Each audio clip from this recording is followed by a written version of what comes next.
கர்த்தருக்கு ஸ்தோத்திரம். प्रभु के नाम की महिमा हो। ஜெபம் பண்ணலாம். एक क्षण प्रार्थना करेंगे। ஒரு தமிழ் பாடலை பாடிவிட்டு திரும்ப ஒரு ஹிந்தி பாடல் பாடுவோம். एक तमिल गीत गाकर हम एक हिंदी गीत गाएंगे। அது பிறகு நம்ம வேதம் ஆராய்ச்சி செய்வோம். उसके बाद कलाम की वचन को ध्यान புதிய करेंगे। ஏற்பாட்டில் முதல் தீர்க்கதரிசி யோவான் ஸ்நானகனை குறித்து பார்க்க போகிறோம். और नए नियम का यूहन्ना बपतिस्मा जो पहला भविष्यद्वक्ता उसके बारे में देखेंगे। இயேசு சீக்கிரம் வர போகிறார். यीशु जल्द आएगा। ஜெபம் பண்ணலாம். प्रार्थना करेंगे। பரிசுத்தமுள்ள மகத்துவமானவரே ஸ்தோத்திரம். और पवित्र महान प्रभु धन्यवाद। இந்த நல்ல வளைக்காய் நன்றி इस சொல்கிறேன். अच्छे समय के लिए இந்த धन्यवाद। சத்தம் கேட்கிற ஒவ்வொருவரையும் உடைய வார்த்தையிலே நீர் கட்டி ஆசீர்வதிப்பீராக. आपकी आवाज सुनने वाले हर एक को प्रभु आप अपने नाम से इकट्ठा कीजिए। வேதத்தின் அதிசயங்களை காண எங்களுடைய கண்களை திறந்தீர். कलाम की गहराई को जांचने के लिए हमारी आंखों को खोल दो। இயேசுவின் நாமத்தில் பிதாவே. यीशु के नाम से मांगते हैं पिता। மேக மேதில் இயேசு ராஜன் வேகம் வாராரே.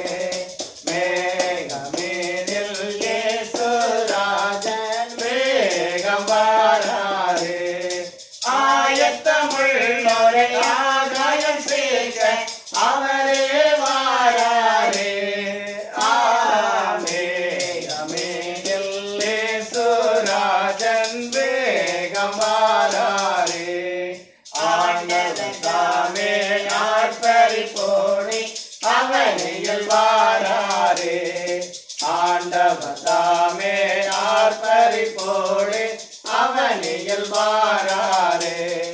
மீண்டவருமே லோகமே செல்ல மேதினியை விடுவார். மேகமேதில் இயேசு ராஜன் வேகம் வாராரே. கிறிஸ்துவுக்குள் மரித்தோரெல்லாம் கிளம்பிய எழும்பிடுவார். கிறிஸ்துவுக்குள் மரித்தோரெல்லாம் கிளம்பிய எழும்பிடுவார். மரியாதிருக்கும் பரிசுத்தரெல்லாம் மறைந்து போவாரே. மேகமீதில் இயேசு ராஜன் வேகம் வாராரே. அவர் உரைத்த அடையாளங்கள் எல்லாம் தவறாமல் நடக்கின்றதே. அவர் உரைத்த அடையாளங்கள் எல்லாம் தவறாமல் நடக்கின்றதே. அவர் வரும் வேளையை எவருமே அறியார், ஆண்டவரே அறிவார்.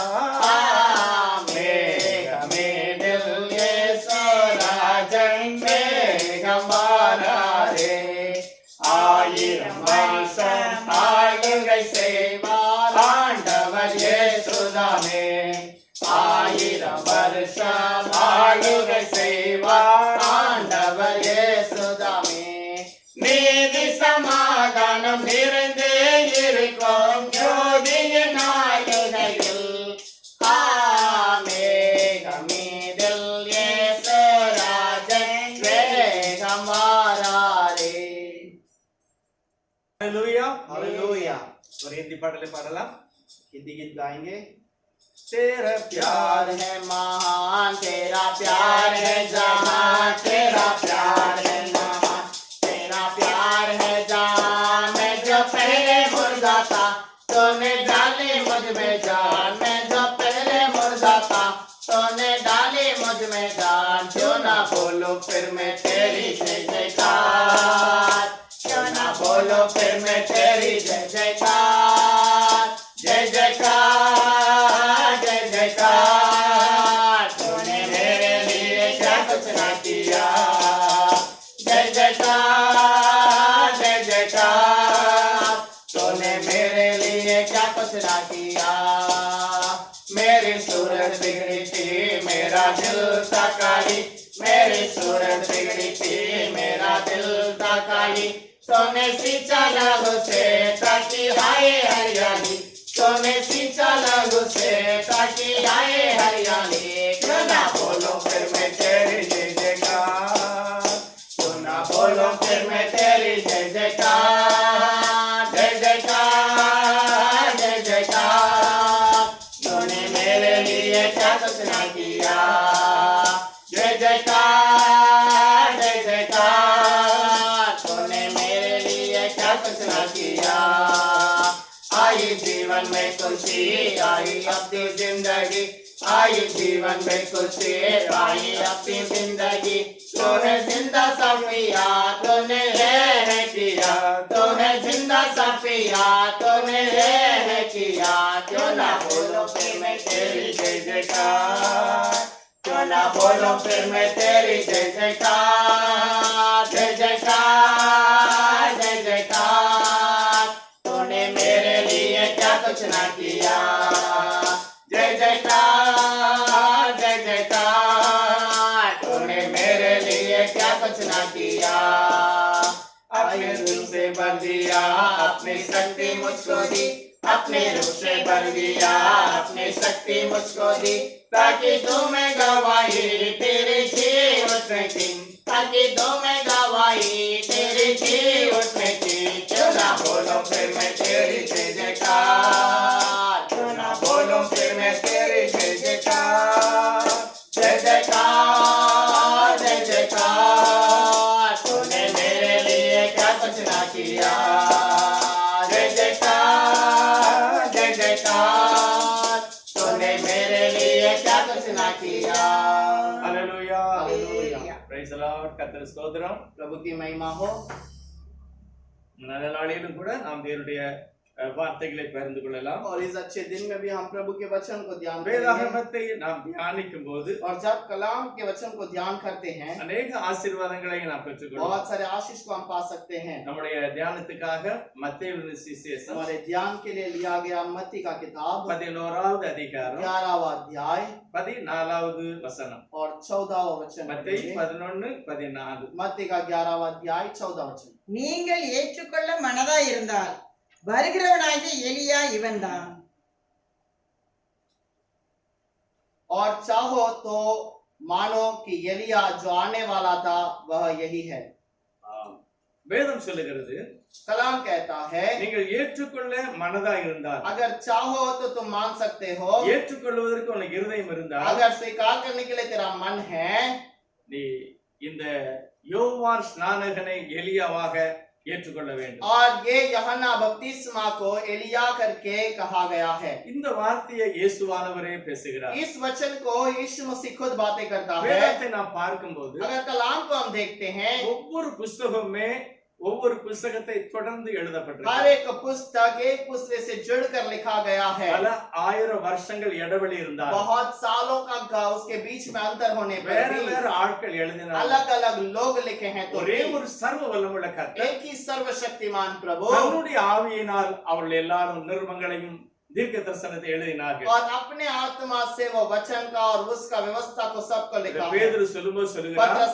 कहने के समय पर कहता அவர்களுடைய है கிறிஸ்துவின் ஆவி இருந்தது उनके अंदर मसीहा का आत्मा था ஆகவே கிறிஸ்துவின் ஆவியினால் நிறைந்து தீர்க்க தரிசனம் சொன்னார்கள் इसीलिए मसीहा की आत्मा से बढ़कर वो भविष्यवाणी करने लगे ஒரு பெரிய விலையேறப்பட்ட ஒரு ஆசீர்வாதம் இந்த வேதாகமம் और एक बहुत बड़ा आशीष की बात ये कलाम है இந்த வேதாகமத்தை ये कलाम நீங்க பாத்தீங்கன்னா இது எல்லாம் பழைய ஏற்பாட்டு காலத்துல யூதருடைய கரங்களிலே இருந்தது और ये यहूदियों के हाथ में पुराने नियम पर था இது எப்படி என்னுடைய கருத்துக்கு வர முடியும் अब ये कैसे मेरे हाथ में आ सकता எப்படி है இதுல உரிமை கொண்டாட और முடியும் कैसे मैं इसका हकदार बन सकता हूँ காரணம் எழுதப்பட்ட வார்த்தையெல்லாம் இஸ்ரவேலருக்கு எழுதப்பட்டது क्योंकि जो भी लिखा गया है वो इस्राएलियों के लिए था கர்த்தர் மோசே நோக்கி प्रभु ने मूसा से நீ कहा இஸ்ரவேல் ஜனங்களுக்கு போய் சொல்லுனார் तू इस्राएलियों के प्रभु के पास लोगों के पास जाकर कह दे இந்தியால போய் சொல்லல इंडिया में कहने के लिए नहीं कहा எகிப்துல சொல்லல या मिस्र में नहीं कहा ஒரு குறிப்பிட்ட பரிசுத்தமான கூட்டம் இருந்தது एक झुंड है जो पवित्र झुंड था தேவனால் நியமிக்கப்பட்டவர் प्रभु की ओर से चुना गया அவர்களுக்கு தான் வார்த்தை அனுப்பப்பட்டது उन्हीं के लिए वचन भेजा गया है எப்பொழுது இயேசு இந்த உலகத்துல மனிதனாய் வருகிறார் जब यीशु इस दुनिया में मनुष्य के रूप में தன்னை आया பலி செலுத்துகிறார் और अपने आप को बलि के लिए அவர் चढ़ाया ரத்தம் செலுத்தப்பட்ட பிறகு उनका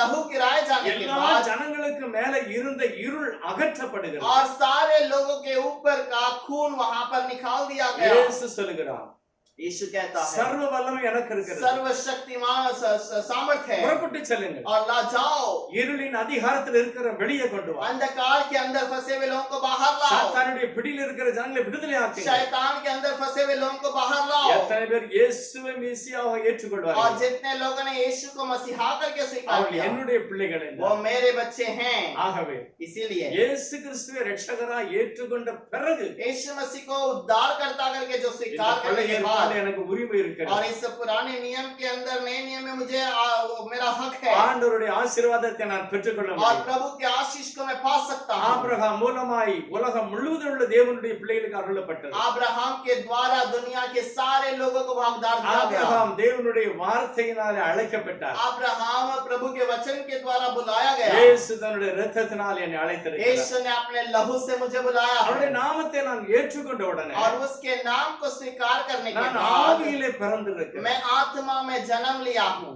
யோவான் 1வது அதிகாரத்தில் அப்படிதான் எழுதியிருக்கிறது. यूहन्ना का पहले अध्याय में यही लिखा है। அவருடைய நாமத்தின் மேல் விசுவாசம் உள்ளவர்களாய் அவர் ஏற்றுக்கொண்ட எத்தனை பேர்கள், और उसके नाम पर भरोसा करके जितनों ने उसे स्वीकार किया அத்தனை பேரும் उन हर एक को தேவனுடைய பிள்ளைகளாகும்படி அதிகாரம். और प्रभु के बच्चे होने का हकदार। அப்பதான் இந்த முழு வேதாகமத்தை நான் உரிமை கொண்டாட और முடியும். तब ही मैं इस पूरे कलाम को हक मान सकता हूँ। எல்லா ஆசீர்வாதம் எனக்கு தான். सब आशीष मेरे लिए है எல்லா உரிமை எனக்கு தான். और सब हक मेरा है। அவர்கள் தேவனுடைய பிள்ளைகள் என்று और அழைக்கப்பட்டார்கள். वो प्रभु के बच्चे करके बुलाए नहीं என்னை गए, தேவனுடைய பிள்ளையாய் சுதந்திரவாளியாய் எடுத்து लेकिन प्रभु ने मुझे अपना बच्चा के रूप में उठा लिया है। இயேசுவை நீ ஏற்றுக்கொண்ட பாக்கியம். इसलिए यीशु को स्वीकार करोगे तो धन्य है। அது மட்டுமல்ல, इतना ही नहीं, இந்த பழைய ஏற்பாட்டுல புதிய ஏற்பாடை கொண்டு எப்படி ஒட்ட வைக்கிறார், कैसे पुराने नियम को नए नियम से जोड़ा गया, எப்படி அதை ஏற்றுக்கொள்ள முடியும். कैसे ये स्वीकार कर सकते हैं। பழைய ஏற்பாட்டுல கொண்டு போய் புதிய ஏற்பாடை எப்படி ஒண்ணா வைக்க முடியும். अब ये पुराना नियम नए नियम के साथ कैसे जुड़ सकता है। வேதம் என்றால் என்ன அர்த்தம்? कलाम का मतलब क्या है?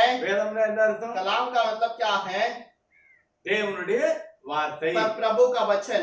ஆண்டவர் சொல்கிறாரு, कलाम कहता है என்னுடைய வேதத்தின் மகத்துவங்களை எழுதி நான் கொடுத்தேன். और मैं अपने हाथ के मेरे शब्दों को लिखकर मैंने दिया அது है। என்ன அர்த்தம்? इसका मतलब क्या है? என்னுடைய விருப்பத்தை நான் எழுதி கொடுத்திருக்கிறேன். मेरी मर्जी को मैंने लिख कर दिया है। வாசிங்க, पढ़िए, என் விருப்பத்தை நிறைவேற்றுங்க. मेरा मर्जी को पूरा कीजिए। அதுதான் அர்த்தம். और यही उसका ஆனா अर्थ है। பைபிள் என்றால் लेकिन बाइबल का मतलब ஒழுங்காக அடுக்கி வைக்கப்பட்ட புத்தகங்களின் கூட்டம். और ठीक से जोड़ कर रखा गया पुस्तकों का झुंड है। அப்ப இந்த புத்தகம் ஒழுங்கா அடுக்கி வச்சிருக்கு. अब ये पुस्तक ठीक से जोड़ा गया है। மல்கியா புத்தகத்துக்கு அடுத்து மத்தேயு வருகிறது. अब मलाकी के किताब के बाद मत्ती आता है। ஒழுங்கா அடுக்கி வச்சிருக்கிறது. ठीक से जोड़ा गया है। இந்த ஒழுங்கா அடுக்கி வைக்கிறதுக்கு முக்கியமான காரணம் யார்? अब इस ठीक से जोड़ के रखने का मुख्य कारण कौन है? ஆவியானவர் தான் எழுதினார். आत्मिक प्रभु ने ही लिखा है। ஆவியானவர் தான் சேர்த்திருக்கிறார். आत्मिक प्रभु ने ही जोड़ा है। ஆனா பழைய ஏற்பாடு முடியும் போது எப்படி சொல்லி முடிக்கிறது अब பாருங்க. पवित्र आत्मा जब पुराने नियम को अंत करता है, कैसे करता है? அது முடியும் போது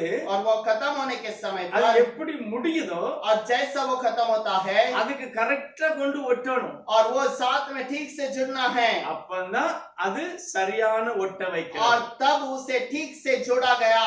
உங்களுக்கு தெரியும், ஆர்சி சபையில ஒரு பைபிள் இருக்கிறது. आरसी कलीसिया के अंदर एक कलाम है, அதுல இடையில கொஞ்சம் புஸ்தகம் இருக்கு. उसके अंदर बीच में और कुछ किताब ஆனா है, இந்த வேதாகமத்துல அது இல்ல. लेकिन इस कलाम में वो नहीं है। பரிசுத்த ஆவியானவர் पवित्र आत्मा இந்த மொழிபெயர்ப்புக்கு பேரே என்னது? பவர் மொழிபெயர்ப்பு. अब इस अनुवाद का किया हुआ कलाम का नाम पवर अनुवाद का है। அந்த பரிசுத்தவான்கள் और वो पवित्र लोग அந்த மல்கியாவுக்கும் மத்தேயுக்கும் இடையில உள்ள புஸ்தகத்தை எடுத்து விட்டார். और वो मलाकी और मत्ती के किताब के बीच वाले किताबों को निकाल दिया அதை தள்ளுபடியாக தள்ளி விட்டார். और उससे ये नियम का जरूरत नहीं है करके निकाल दिया। அது எப்படி தள்ளலாம்? ये कैसे निकाल सकते பைபிள்ல हैं? என்ன எழுதி இருக்கிறது? बाइबल पर क्या लिखा ஒண்ணு है? கூட்ட கூடாது, ஒண்ணு குறைக்க கூடாது. एक को कम न करना और बढ़ाना नहीं। எப்படி கூட்ட முடியும்? कैसे कलाम को जोड़ எப்படி सकते நீங்க हैं? வெளிய எடுக்க முடியும்? कैसे तुम निकाल सकते हो? கண்டிப்பா சொல்லுவாங்கல்ல. लोग तो कहेंगे ना, ஆனா பைபிள் சொல்லுகிறது लेकिन बाइबल कहता है ஒழுங்கா அடுக்கி வைக்கலாது. अब उसे ठीक से जोड़ा नहीं है, அதனால நாங்க எடுத்துட்டோம். इसीलिए उसे निकाल दिया गया। அப்படி என்று இந்த வேதாகமத்தை மொழிபெயர்த்த பரிசுத்தவான்கள் சொல்லுகிறார்கள். अब इस कलाम को प्रचार करने वाले इस बात को कहते हैं। அப்ப ஒழுங்குனா என்னது? अब ठीक से जोड़ा गया मतलब क्या? பழைய ஏற்பாட்டுல ஆபிரகாம் பத்தி சொல்லுகிறார். पुराने नियम में अब्राहम से कहता அப்படியே है ஆசீர்வதிக்கவே ஆசீர்வதிப்பேன். तेरे बच्चों को आशीष करूंगा ही करूंगा। குழந்தை பிறக்கல, अभी तक संतान न ஆனா हुआ, அவங்க அடிமையா போவாங்க. लेकिन वो सब गुलामी में जाएंगे, அவங்களை என்ன விடுதலை ஆக்குவேன். उन्हें मैं छुड़ाऊंगा। அப்போ அந்த ஸ்டோரி அடுத்த புத்தகத்துல வருகிறது. अब वो जो कहा हुआ बात अगले किताब में आता அப்ப है। யாத்ராகமத்தை எங்க கொண்டு வைக்கணும்? निर्गमन को कहाँ पर रखना है? ஆதியாகமத்து கிட்ட வச்சாதான் ஒத்து போகும். अब उत्पत्ति के साथ में रखेंगे तो वो जोड़ा ஓ, जाएगा। ஆபிரகாமுக்கு சொன்னது இங்க நிறைவேறுகிறது. अब्राहम को जो कहा गया वो वहां पर पूरा हुआ। அடுத்து சட்டம் சொல்லுகிறது. उसके बाद नियम कहता है தேவன் யார்? प्रभु कौन है, அடுத்து என்ன தேவனை எப்படி और பிரியப்படுத்துகிறார்? उसके बाद प्रभु के लिए कैसे प्यारे बनोगे। ஆபிரகாமுக்கு என்ன சொன்னார்? अब्राहम को क्या कहा? நான் அந்த நல்ல தேசத்துல ஒன்று குடியிருக்க उस வைப்பேன். अच्छे देश में ले जाकर छोड़ूंगा। அப்ப அந்த யோசுவா புஸ்தகத்தை எங்க வைக்கணும்? अब यहोशू की किताब को कहाँ रखना है? ஆதியாகமத்து கிட்ட வைக்க கூடாது. उत्पत्ति के पास में नहीं। அங்க அந்த நம்ம மோசஸ் புஸ்தகத்தை கடைசில கொண்டு வைக்கணும். और मूसा जब बाहर लेकर आता है उसके बाद रखना है, அப்பதான் ஒழுங்கு और तब वो सही கரெக்டா रहेगा, சரியா வரும். सही जगह पर जोड़ा சரி, கொண்டு जाएगा। வச்சாச்சு. और वहाँ पर रखा गया। அதுக்கு அடுத்து என்ன நடந்தது? उसके बाद क्या हुआ? நியாயாதிபதிகள். व्यवस्था। அதுக்கு அடுத்து என்ன நடந்தது? उसके बाद क्या हुआ? தீர்க்கதரிசிகள். भविष्यवक्ता। அதுக்கு அடுத்து என்ன நடந்தது? उसके बाद क्या हुआ? அடிமையா போனான். गुलाम में है। அதுக்கு அடுத்து என்ன நடந்தது? उसके बाद क्या हुआ? விடுதலை. छुटकारा। அதுக்கு அடுத்து என்ன फिर நடந்தது? क्या हुआ? மேசியா வரப்போகிறார். मसीहा आने वाला है। வந்தாரா? क्या आया? வந்துட்டார். आ गया है। அதை வைக்கணும். उसके बाद उसे மேசியா சொல்லுகிறாரு, मसीहा कहता है வருஷத்தாய் வரப்போகுது, पवित्र आत्मा आएगा தேசவாளன் வரப்போகிறார். और तेरा उद्धार करता आएगा। வந்தாரா? क्या आया था? வருஷத்தாய் வந்தாரா? पवित्र आत्मा आया। என்ன சொன்னாரு? क्या कहा? நிறைய பேர் சொல்லுவாங்க, बहुत सारे लोग कहेंगे பரிசுத்தாவி இவங்க எல்லாம் விசுவாசிக்க மாட்டாங்க. ये लोग पवित्र आत्मा को विश्वास नहीं ஆனா करते। பரிசுத்தாவி என்ன சொன்னாரோ அதை கேட்கவே மாட்டாங்க. और लेकिन पवित्र आत्मा ने जो कहा उसकी बातों को नहीं सुनेंगे। பரிசுத்தாவி என்ன சொன்னாரு? पवित्र आत्मा ने क्या कहा? அப்ப இயேசுவானவர் வந்துட்டாரு, यीशु आ गया, அவருடைய புஸ்தகத்தை எழுதிரணும். उसके पुस्तक को लिखना है। அதுக்கு அடுத்து என்ன புஸ்தகத்தை எழுதணும்? उसके बाद क्या लिखना है? பரிசுத்தாவி வந்து என்ன சொன்னாரோ அதை எழுதணும். पवित्र आत्मा ने जो कहा उसे लिखना है। அதனாலதான் சுவிசேஷ புத்தகம் அடுத்து அப்போஸ்தலர் 2வது அதிகாரம் வருது. और इसीलिए सुसमाचार के बाद प्रेरितों का दूसरा अध्याय आता பரிசுத்தாவி है। மேல இருந்து வந்தார், पवित्र आत्मा ऊपर से आया, சரியா அடுக்கி வச்சிருக்கு. ठीक से जोड़ा गया। இயேசு சொல்லுகிறார், यीशु ने कहा செய்தி கொடுத்தார், और प्रचार किया, பரிசுத்தாவி வரப்போறான்னு पवित्र சொன்னாரு, आत्मा आएगा करके कहा, வந்துட்டாரு. आ गया। அந்த புஸ்தகத்தை சுவிசேஷத்துக்கு அடுத்து வச்சிருக்கு. और वो प्रचार के वचन को सुसमाचार के बाद रखा गया, ஒழுங்கா அடுக்கி வச்சிருக்கு. ठीक से ஆனா அவர் रखा गया। பரிசுத்தாவி என்ன சொன்னாரு? पवित्र आत्मा ने क्या कहा? நிறைய பேருக்கு என்ன சொன்னாருன்னே தெரியாது. बहुत सारे लोगों को पता ही नहीं कि क्या कहा, ஏன்னா அந்த புஸ்தகத்தை ஒழுங்கா பார்க்கறது கிடையாது. क्योंकि उस पुस्तक को ठीक से नहीं देखते। மேல் வீட்டாரையில வந்து இறங்கினார், और वो ऊपर के कोठरी पे उतरा, அவர் பரிசுத்த वो ஆவியானவர். पवित्र आत्मा है। பேதுருக்குள்ள இறங்கினார், पतरस के ऊपर उतरा, பேதுருக்குள்ள பேதுரு பேசல, பரிசுத்தாவி பேசுகிறார். पतरस के अंदर पतरस ने नहीं बल्कि पवित्र आत्मा ने बात நீங்கள் की। கொலை செய்த இயேசுவை, இயேசுதான் கிறிஸ்து, और तुमने जिसे मारा वो यीशु ही मसीहा है, அவர்தான் ஆண்டவர். और वही खुदा है। ஐயோ நாங்கள் பாவம் செஞ்சிட்டோம், ओ हमने गलती की, மனம் திரும்பு. मन फिरा। ஐயோ நாங்க மனம் திரும்ப ஒப்பு கொடுக்கிறோம். हम मन फिराने के लिए अर्पण करते हैं। உடனே இயேசு கிறிஸ்து நாமத்தில் ஞானஸ்நானம். तुरंत यीशु के नाम से बपतिस्मा। பேதுரு சொல்லல, பரிசுத்த ये ஆவியானவர். पतरस ने नहीं कहा, पवित्र आत्मा ने வேதத்தை कहा। பாரு, कलाम को जांचो। இயேசு வந்தார், यीशु आया, அடுத்து பரிசுத்த ஆவியானவர் उसके வந்தார், बाद पवित्र आत्मा आया, அவருடைய பிரசங்கம் நடந்தது, उसका प्रचार हुआ, அருமையா நடந்துச்சு और எல்லாம். ठीक से बात सब அடுத்து बनी। ஆவியானவர் நிருபங்களை और எழுதுகிறார். उसके बाद प्रेरितों ने वहां पर पत्र को लिखा, வெளிப்படுத்தல் கடைசில கொண்டு வச்சிருக்கிறது. प्रकाशित आखिर में आके रख दिया। இதுக்கு மேல எவனாவது துணிஞ்சு ஒண்ணு எழுதாத.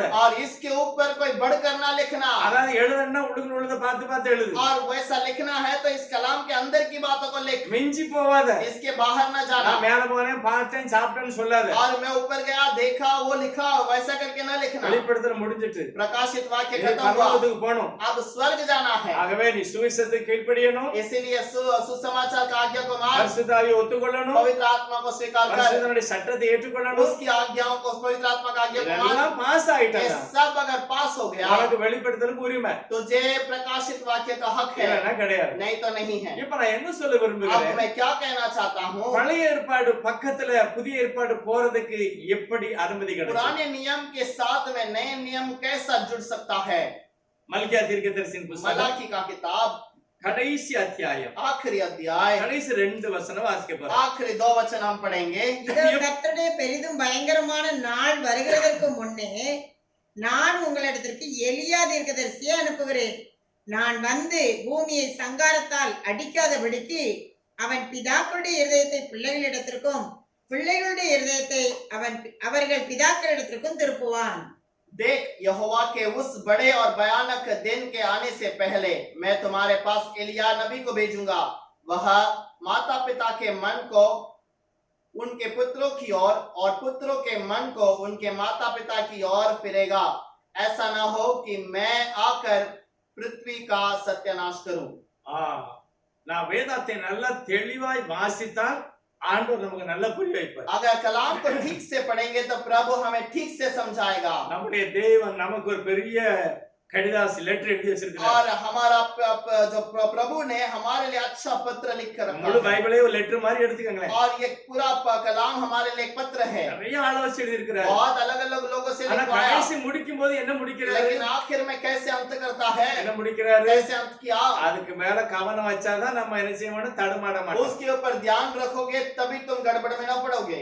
என்ன எழுதி இருக்கு பாருங்க. क्या लिखा है, இதோ ஒரு பெரிய நாள் வரப்போகிறது. और देखो यहोवा का एक बड़ा भयानक அது दिन आता है। பயங்கரமான நாள். वो एक भयानक दिन है। உலகம் அழிய போகுது. दुनिया नाश होएगा, நியாயம் தீர்க்கப்பட न्याय போகுது. किया जाएगा, நல்லவர்கள் பரலோகத்துக்கு போறாங்க. और वो जो मरे हुए वो स्वर्ग में जाएंगे, பாவிகள் நரகத்துக்கு लेकिन போறாங்க. पापी नरक में जाएंगे। இதுதான் நடக்க போகுது. यही होगा, மல்கியா சொல்கிறாரு. मलाकी कहता ஆனா है। அதுக்கு முன்னால, लेकिन उसके पहले, அதுக்கு முந்தி उसके पहले வாசிப்போம் அந்த 6வது வசனம். 6 वचन पढ़ेंगे। நான் வந்து பூமியை சங்காரத்தால் அடிக்காதபடிக்கு யார் வந்து சங்கத்துல அடிப்பா? कौन आकर पृथ्वी को सत्यानाश करेगा, யாரு? कौन, யாரு ஓனர்? அவர்தான் செய்வாரு. जो ओनर है वही कर सकता है। யார் அந்த உலகத்துக்கு ஓனர்? और कौन इस दुनिया का हकदार है, யார் அந்த உலகத்துக்கு முதலாளி? और कौन इस दुनिया का हकदार है, அவர்தான் அந்த உலகத்தை அழிக்க முடியும். वही इस दुनिया को नाश कर सकता है। அவர் சொல்றாரு, वो कहता है நான் வருவேன். मैं आऊंगा, எப்போ வருவேன்? कब आऊंगा, உலகம் அழிந்ததுக்கு முந்தி நான் வருவேன். दुनिया के नाश होने के पहले आऊंगा, வருவேன். पहले आऊंगा, ஆனா நான் வர்றதுக்கு முந்தி लेकिन मैं आने के पहले ஒரு ஆளை நான் அனுப்புவேன். एक आदमी को भेजूंगा, அவன் தான் எலியா. वही एलिया है। அவன் வந்து என்ன वो செய்வான்னா, आकर क्या करेगा, இந்த பாவிகள் எல்லாம் எப்பா மனம் திரும்புங்க, ये पापी सबको कहेगा मन फिराओ, நம்ம உலகத்தை உண்டாக்குன ஐயா வரப்போறாரு. और हमारे देश को उत्पन्न किया हुआ प्रभु आएगा, நம்ம பிதா வரப்போறாரு. हमारा पिता आएगा, நம்ம ஆண்டவர் வரப்போறாரு. हमारा प्रभु आएगा, அவர் கடைசில உலகத்தை அழிக்க போறாரு. और आखिर में वो दुनिया को नाश करेगा। ஆனா அதுக்கு முந்தி और इसके पहले நான் சொல்றத தயவு செய்து கேளுங்க. मैं जो कहता हूँ उसे सुनना, நான் என்ன சொன்னதை கேளுங்க. मैं जो कहूंगा उसे सुनो, உங்களுக்கு ஒரு ரட்சிப்பு கிடைக்கும். तुम्हारे लिए उद्धार है, எல்லாரும் அழிஞ்சு போயிருவீங்க दुनिया नाश हो जाएगा। அப்படின்னு சொல்றதுக்கு ஒரு ஆள் அனுப்புறாரு. ऐसे बताने के लिए तुम एक आदमी को भेजूंगा, அவருக்கு பேரு தான் எலியா. और उसका नाम एलिया है। சிலர் சொல்றாங்க எலியா 1 ராஜாக்கள் 18-19 இருக்காரு. और कुछ लोग कहेंगे एलिया तो पहले इतिहास की किताब में ही है। ரைட், वो सही है, எலியா அங்க இருக்காரு. वहां पर एलिया है। 1 ராஜாக்கள் 17 வந்து அப்படி நிக்கிறார், கிங் மாதிரி நிக்கிறார். और पहला राजाओं का इतिहास की किताब के अंदर वहां पर है वो। ஏ ஆகாப், நான் யார் தெரியுமா? हे आहाब, तू जानता है मैं कौन हूँ? சேனைகளின் தேவனாய கர்த்தருக்கு முன்னால நிற்கிறவன். सेनाओं का यहोवा के सामने खड़ा रहने वाला। நான் என்ன சொன்னாலும் நடக்கும். मैं जो कहूंगा वही होगा। அதான் என் தெம்புள்ள और ஊழியக்காரன். यही तो एक सामर्थ्यवान व्यक्ति இந்த है। ஊழியக்காரனுடைய और ये सेवक அபிஷேகத்தை, उसका अभिषेक, ஒரு கிருபையை एक अनुग्रह இன்னொருவனுக்கு கொடுக்கிறார். और एक व्यक्ति को देता है। அதனாலதான் அவரே எலியான்னு எழுதியிருக்கிறார். और इसीलिए उसको भी एलिया करके कहा गया। அந்த மாதிரி அபிஷேகம் உள்ள ஒரு எலியா வரப்போகிறார் और वैसा अभिषेक पाया हुआ एलिया वापस आएगा, அப்படின்னு எழுதியிருக்கிறார். वैसा लिखा है। வாசிக்கலாம் இன்னொரு தரம் 6வது வசனத்தை. 6 वचन को फिर से पढ़ेंगे। நான் வந்து பூமியை சங்காரத்தால் அடிக்காதபடிக்கு அவன் பிதாக்களுடைய இருதயத்தை பிள்ளைகளிடத்திற்கும் பிள்ளைகளுடைய இருதயத்தை அவர்கள் பிதாக்களிடத்திற்கும் திருப்புவான். இதுதான் நடக்க போகுது. यही होने वाला है। அப்ப எல்லாருக்கும் ஒரு சந்தோஷம். सबको एक अच्छी बात है, எலியா வர போறாரு. एलिया आएगा। ரெடியா இருங்க, तैयार रहो, எல்லாம் ரெடியா இருங்க. तैयार रहो, எலியா வர போறாரு. एलिया आएगा। பாப்பாங்க, எல்லாரும் பாப்பாங்க. सब इंतजार करेंगे। இன்னைக்கு பாருங்க நிறைய ஜனங்கள் இருக்காங்க. आज बहुत सारे लोग हैं। யாரும் தலையில கை வச்சு என்னமா சொல்ல மாட்டாங்களா? और क्या कोई हाथ रखकर मेरे सर पे कुछ भविष्यवाणी नहीं யாரும் करेगा? எனக்கா ஜெபம் பண்ணி ஆசீர்வாதம் தர மாட்டாங்களா? क्या कोई मेरे लिए आशीष को प्रार्थना करके नहीं देगा? யாராவது எனக்கு கை வச்சு ஜெபம் பண்ணி சுகமாக்கிற क्या மாட்டாங்களா? मुझे हाथ रखकर छूकर कोई चंगाई न करेगा? நல்ல எதிர்பார்ப்பு. ये अच्छी बात है। ஆண்டவர் இரக்கமா உங்களுக்கு செய்வார். प्रभु अनुग्रह से आपको करेगा। ஒரு எதிர்பார்ப்பு. एक इंतजार है। எங்க போனா நமக்கு எல்லாம் நல்லது கிடைக்கும். कहाँ जाएंगे तो हमारे लिए वो आशीष है। ஆனா இது கூட நான் வேதத்தை நான் தேடணும். इससे भी बढ़कर मुझे कलाम को ढूंढना பழைய है। ஏற்பாட்டுல லெட்டர் முடிஞ்சிருக்கிறது. और इसलिए पुराने नियम में लेटर खत्म हुआ। மகாராஷ்டிரால நான் இருக்கிறேன். महाराष्ट्र पर मैं हूँ। அதாவது ஒரு 30 வருஷத்துக்கு முந்தி एक 30 साल के पहले போன்லாம் கிடையாது. जब फोन नहीं था அப்ப லெட்டர் தான் வரும். तब लेटर आएगी லெட்டர் குறைஞ்சது எத்தனை, தமிழ்நாட்டுல இருந்து லெட்டருங்க வர்றதுக்கு குறைஞ்சது 4-5 நாள் ஆயிரும். और लेटर तमिलनाडु से यहाँ आने के लिए 5 या 6 दिन लग जाएंगे। அங்க இருந்து லெட்டர் வரும். वहां से लेटर आएगी எங்க சொந்தக்காரங்க எழுதுவான், நான் பாம்பே வருகிறேன், और मेरा रिश्तेदार लिखेगा कि मैं गांव आ रहा हूँ, கல்யாண बॉम्बे आ रहा ஸ்டேஷன்ல हूँ, வந்து இறங்குவேன், और मैं कल्याण स्टेशन में आकर उतरूंगा, நீங்க வந்து என்னை கூட்டிட்டு போங்க. तुम आकर मुझे वहां से ले அந்த जाना லெட்டரை பத்திரமா வச்சிருக்கணும். और वो लेटर को संभाल के रखना எப்போ है। வருவான்னு எதிர்பார்க்கணும். कब आएगा करके इंतजार करना है। லெட்டர் வந்துட்டு, अब लेटर आ गया, லெட்டர் வந்த பிறகு लेटर आने के बाद அவங்க அங்க இருந்து புறப்படுவாங்க. और वो वहां से निकलेंगे। ஏன்னா எப்படி லெட்டர் வர 6 நாள் கூட ஆயிரும். अब लेटर आने के लिए 6 दिन भी हो जाएंगे। இப்ப நான் அந்த நாளை எதிர்பார்ப்பேன். अब मैं उस दिन का इंतजार करूंगा ஏன்னா நான் இருக்கிறது தானா. क्योंकि मैं जो रहता हूँ थाना है। கல்யாணத்துல போய் எதிர்பார்த்து ஆளை கூட்டிட்டு வரணும். कल्याण में जाकर इंतजार करके मुझे वहां से लेकर आना மாச है। பிரச்சனை தெரியாது. बादशाह का गड़बड़ है पता नहीं, அதனால கரெக்டா அந்த தேதி பாத்துக்கிட்டே और இருந்து मैं उस तारीख को देखता அந்த रहूंगा, லெட்டரை பத்திரமா பார்த்து उस लेटर को ध्यान से அந்த देखूंगा, தேதி எல்லாம் கரெக்டா பார்த்து उस तारीख को देखूंगा, ஆளை போய் கூப்பிட போகணும். उस जगह पर जाकर लेने जाऊंगा। இப்படிதான் நடந்தது. ऐसा ही हुआ। ஆனா लेकिन இதே போலதான் इसी प्रकार இவங்களும் ரொம்ப உஷார். और ये भी बहुत होशियार है। எல்லாம் சபையில சொல்லிட்டாங்க, सब कलीसिया में बोल दिया கவனமா இருங்க, ध्यान से रहो, எலியா வரப்போகிறார், एलिया आएगा அவர் வந்துதான் நம்மளெல்லாம் சரியாக்கிடுவாரு, और वो आकर हमें सही बनाएगा அவருடைய சத்தத்தை நமக்கு और கீழ்ப்படியணும். उसकी आवाज को सुनना है। அவர் சத்தம் கேட்டாதான் நம்ம ரட்சிக்கப்படுவோம். उसकी आवाज को सुनेंगे तो हम उद्धार पाएंगे। அவர் சத்தம் கேட்க பிறகு उसकी आवाज को सुनने के बाद பிதா வரப்போகிறார், पिता आएगा, அவர் உலகத்தை அழிக்க போறாரு. वो दुनिया को नाश करेगा। அதுக்கு முந்தி उसके पहले எலியா வரப்போகிறார். एलिया आएगा। இப்படி எல்லாரும் எதிர்பார்த்தாங்க. अब सब लोगों ने इंतजार किया, எலியா வந்துட்டார். एलिया आ गया। எப்படி வர்றாங்க? யோவான் சுவிசேஷம் यूहन्ना का किताब में कैसे आता है देखिए। முதல் லூக்கா வாசிக்கலாம். லூக்கா முதல் அத்தியாயம். लूक का किताब पहला अध्याय। வேதத்தை நாம் ஆராய்ந்து பார்க்கலாம். और कलाम को जांच कर देखेंगे।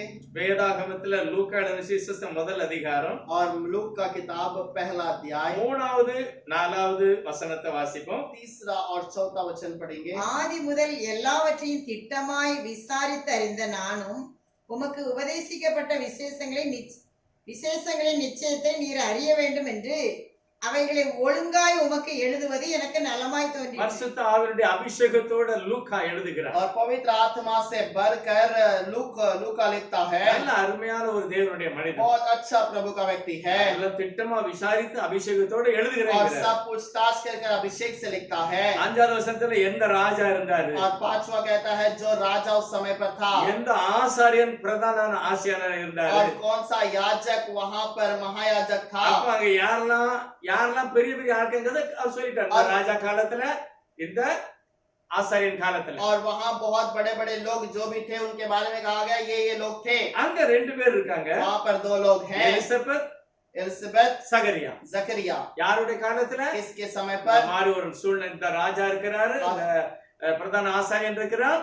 அப்போ சகரியான்னு ஒரு ஆசாரியன் இருக்கிறாரு, சபையில வேலை பார்க்கிறாரு. और ऐसा एक समय है यहाँ पर जकरिया नाम का एक याजक है और वहाँ पर जो राजा है वो सबके बारे में बताया गया। எலிசபெத்னு ஒரு அம்மா இருக்காங்க. एलिसबेथ करके उनकी मां இவங்க है 2 பேரும் கணவன் மனைவி. और ये जकरिया और वो पति पत्नी हैं, ஆனா குழந்தை கிடையாது. लेकिन उन्हें कोई संतान नहीं। ஆனா தெய்வத்துக்கு முன்பால திட்டவட்டமாய் பரிசுத்தமாய் வாழ்ந்தார்கள். लेकिन प्रभु के सामने ठीक से रहने लगे। 6வது வசனம் சொல்லுது, கர்த்தருக்கு முன்னால நியாய பிரமாணத்தால குற்றம் இல்லாமல் வளர்ந்தார்கள். और 6 अक्षर में लिखा है कि व्यवस्था के अनुसार उनमें कुछ वो निर्दोष थे। இவர்கள் தேவாலயத்தில் இருக்கும்போது, சகரியா தேவாலயத்தில் இருக்கும்போது, जब जकरिया कलीसिया में था, திடீரென கேப்ரியேல் வந்து நிற்கிறார். अचानक गैब्रिएल आकर खड़ा है। சகரியா பயப்படுகிறார். जकरिया डर गया। சகரியா பயப்படாது, जकरिया डरना அவர் नहीं, நல்ல செய்தி கொண்டு मैं வந்தார். तेरे लिए अच्छा संदेश लाया हूं। எவ்வளவோ காலமா ஜெபம் பண்ணிக்கிட்டு कितने இருக்கல, समय से प्रार्थना करता है, உன்னுடைய மனைவி கர்ப்பவதியா ஒரு குமாரனை तेरी பிறப்பிக்கிறார். पत्नी गर्भवती होकर एक बच्चे का जन्म देगी। அவனுக்கு என்ன செய்யணும் தெரியுமா? திராட்சரசம் கொடுக்க கூடாது, உன் மனைவியும் குடிக்க கூடாது, उसको दाख मधु न देना, न उसको पिलाना। அந்த பையன் வயித்துக்குள்ள இருக்கும்போதே பரிசுத்தாயில நிரப்பப்பட்டுருவான். और वो बच्चा पवित्र आत्मा पेट के अंदर से ही पालेगा। அதுல எழுதியிருக்கிறது, அவன் கர்த்தருக்கு முன்பாக நடப்பான். और वहां पर लिखा है कि वो प्रभु के सामने चलेगा। நான் வாசிக்கிறது பழைய ஏற்பாட்டுல உள்ள நியமத்தை சொல்லுகிறான். और वो पुराने नियम के बातों को बताता है। ஒரே ஒரு தெய்வம் இருக்கிறார். एक ही खुदा है। கேப்ரியல் சொல்லுகிறாரு, गैब्रियल कहता ஐயா है உனக்கு புள்ள பிறக்க போதில்ல, और तुझे जो बच्चा जन्म அந்த लेगा புள்ள वो बच्चा நம்ம கர்த்தருக்கு முன்பாக நிற்பான். हमारा प्रभु के सामने खड़ा रहेगा। அது மட்டுமல்ல, इतना ही नहीं, அவனை பற்றி இன்னும் என்ன சொல்லு பாருங்க. और उसके बारे में और क्या लिखा है। அவன் 16வது வசனத்துல அவன் இஸ்ரவேல் சந்ததியாரில் அநேகரை 11 वचन के अंदर इस समय पर वो इजरायलियों के बहुत सारे लोगों को தேவனாகிய கர்த்தரிடத்தில் திருப்புவான். ஐயா அவன் என்ன செய்வான் தெரியுமா? वो क्या करेगा। உனக்கு பிறகு புள்ள இருக்கு பத்தியா, मेरा जो बच्चा जन्म होगा அப்படியே நம்முடைய தேவனாகிய கர்த்தரிடத்தில் ஆட்களை கொண்டு வருவான். और हमें अपने प्रभु की और वो या लोगों को ले आएगा। அது மட்டும் இல்ல, इतना ही नहीं, பிதாக்களுடைய இருதயத்தை और पिता के मन को பிள்ளைகளிடத்தில் திருப்புவான். और वो अपने पुत्र की ओर ले जाएगा। பழைய ஏற்பாட்டுல யாரும் புள்ள கிடையாது, और पुराने नियम में कोई भी पुत्र नहीं, முற்பிதாக்கள். और सब पूर्वज। முற்பிதாக்களா இருந்தாலும் पूर्वज रहने पर भी வேதம் என்ன சொல்லுது? कलाम क्या कहता என் है। தாசனாகிய ஆபிரகாம், मेरा दास என் अब्राहम, தாசனாகிய மோசஸ், मेरा दास मूसा, என் தாசனாகிய யோசுவா, मेरा दास योशुआ। யாரா இருந்தாலும் நீங்க தேவனுடைய அடிமைதான். और कोई भी रहे आप पुराने नियम में प्रभु के दास हो। ஆபிரகாம் தேவனுடைய பிள்ளை அப்படின்னு பைபிள்ல இல்ல. अब्राहम प्रभु का बच्चा है करके नहीं लिखा गया பிள்ளை है, ஆக முடியாது. और बच्चा नहीं हो ஆதாமுடைய सकता। பாவத்தின் நிமித்தமாய் பிள்ளை ஸ்தானம் இழந்தாச்சு. और अब्राहम का उस पाप के आदम के पाप के कारण उस पिता पुत्र के स्थान को खो दिए, பிள்ளை குமாரன் குமாரத்திய ஸ்தானமே இழந்து போச்சு. और पुत्र जो पुत्री का जो स्थान को खो दिया। அதனாலதான் எல்லாரும் தாசன் தாசன் தாசன் எல்லாம் வேலைக்காரங்க. और इसीलिए सबको दास दास करके सब एक उसके नौकर के समान நான் है। திரும்ப அப்பான்னு கூப்பிடணும் அப்படின்னா अगर मैं फिर से उसे पिता करके बुलाना அப்பா है, குடும்பத்துல பிறக்கணும். उस पिता के परिवार में जन्म लेना எப்படி है। பிறக்க முடியும்? कैसे जन्म लेंगे। அப்பா குடும்பத்துல எப்படி பிறக்க முடியும்? पिता के जो परिवार में कैसे जन्म लेंगे। பரிசுத்த ஆவியானவர் உங்களுக்கு கிரியை செய்யணும். पवित्र आत्मा तुम्हारे अंदर कार्य करना இயேசு चाहिए। வருகிறார், यीशु आता है, பிதா வருகிறார். पिता आता है, அவருடைய குடும்பத்துல நீ பிறக்கணும். उसके परिवार में तुझे जन्म लेना है। ஏசப்பா குடும்பத்துல பிறக்கணும். यीशु के परिवार में जन्म लेना है। அதான் சொன்னாரு, நீ மறுபடியும் நீ பிறக்கணும். इसीलिए उसको कहा गया तुझे फिर से जन्म ஆவியில लेना है। பிறக்கணும். आत्मा में जन्म நீ लेना है। அடிமையா இருக்க, तो गुलाम है, அப்பா குடும்பத்துல பிறக்கணும். पिता के परिवार में जन्म ले। எப்படி ஐயா பிறக்கணும்? कैसे जन्म लेना है। நல்ல பிரசியார் கேட்காரு, எங்க அம்மா வயித்துல மறுபடி பிறக்கணுமா? एक अच्छा प्रचारक पूछता है कैसे माँ के पेट में जाके जन्म लो। இயேசுவர் சொல்கிறாரு, यीशु ने कहा என் நாமத்தை ஏற்றுக்கொண்டால், मेरे नाम को स्वीकार என் करेगा வசனத்தை तो, मेरे அங்கீகரித்தால் वचन को स्वीकार कर लेता நீ है மறுபடியும் பிறந்துட்ட. तो फिर से जन्म लिया। இப்ப நீ என்னை அப்பான்னு சொல்லு. अब तू मुझे पिता करके कह दे। நான் அப்பான்னு சொல்லுவேன், मैं पिता करके कहूंगा, நீ சொல்லு. तू भी कह दे। இந்த அப்பா ஸ்தானத்தை எனக்கு கொடுப்பதற்காக और इस पिता के स्थान को मुझे देने के लिए தெய்வம் குமாரனாக வருகிறார். पिता पुत्र के रूप पे आया। குமாரன் எதுக்கு வந்தாரு? पुत्र क्यों आया। என்னைய குமாரனா மாற்றுவதற்கு, मुझे पुत्र बनाने के என்ன लिए, குமாரத்திகளாய் மாற்றுவதற்கு. मुझे पुत्री बनाने के लिए பிதா மனிதனானார். पिता मनुष्य में आया। ஆகவே इसीलिए இந்த யோவான் ஸ்நானகன் ये यूहन्ना, பேர் போடணும். इसका नाम नहीं दिया गया। சகரியாவே உன் புள்ள என்ன செய்ய போறான்? जकरिया तेरा बच्चा क्या करेगा। தேவனாய கர்த்தரை திருப்புவான். और बच्चों के हृदय को फिराएगा। இதுதான் ரொம்ப முக்கியமான और வசனம். यही बहुत मुख्य बात है। அவன் நீதிமான்களுடைய ஞானத்துக்கு திருப்புவான். और वो धर्मियों के ज्ञान की ओर फिराएगा। உத்தமமான ஜனத்தை और उत्तम लोगों को கர்த்தருக்கு ஆயத்தப்படுத்தும்படியாக प्रभु के लिए तैयार करने के அவன் लिए, எலியாவின் ஆவியும் பலமும் உடையவனாய் அவருக்கு முன்பாக நடப்பான். और वो एलिया का आत्मा के द्वारा उसके आगे आगे चलेगा। அப்ப பிறக்க போற பிள்ளைக்கு உள்ள என்ன இருக்கும்? अब जन्म लेने वाले बच्चे के मन में क्या रहेगा। எலியாவின் ஆவி. செத்து போனவனுடைய ஆவி இல்ல. और मरा हुआ का आत्मा नहीं। எலியாவுக்கு என்ன ஊழியம் கொடுக்கப்பட்டதோ அந்த ஊழியம் இவருக்கு கொடுக்கப்பட்டது. एलिया को जो सेवकाई दिया गया वो सेवकाई की आत्मा यहाँ पर है। அதுதான் விஷயம். और यही तो बात है। அதே ஆவி, और वही आत्मा, அதே பலம், वही सामर्थ, அதே தைரியம் वही धैर्य கர்த்தர் சகரியாவுடைய பிள்ளைக்கு கொடுக்க போறாரு. प्रभु जकरिया के जीवन को देने वाला है। சகரியா சொல்றான், ஐயா எனக்கு பிள்ளை எப்படியா பிறக்கும், நான் கிழவனா இருக்கிறேன். और जकरिया कहता मैं तो बूढ़ा हो चुका हूँ, मुझे कैसे बच्चा उत्पन्न होगा। எல்லாருக்கும் விஷயம் தெரியும். கேப்ரியல் சொல்லிட்டாரு, நீ ஊமையா இருப்ப.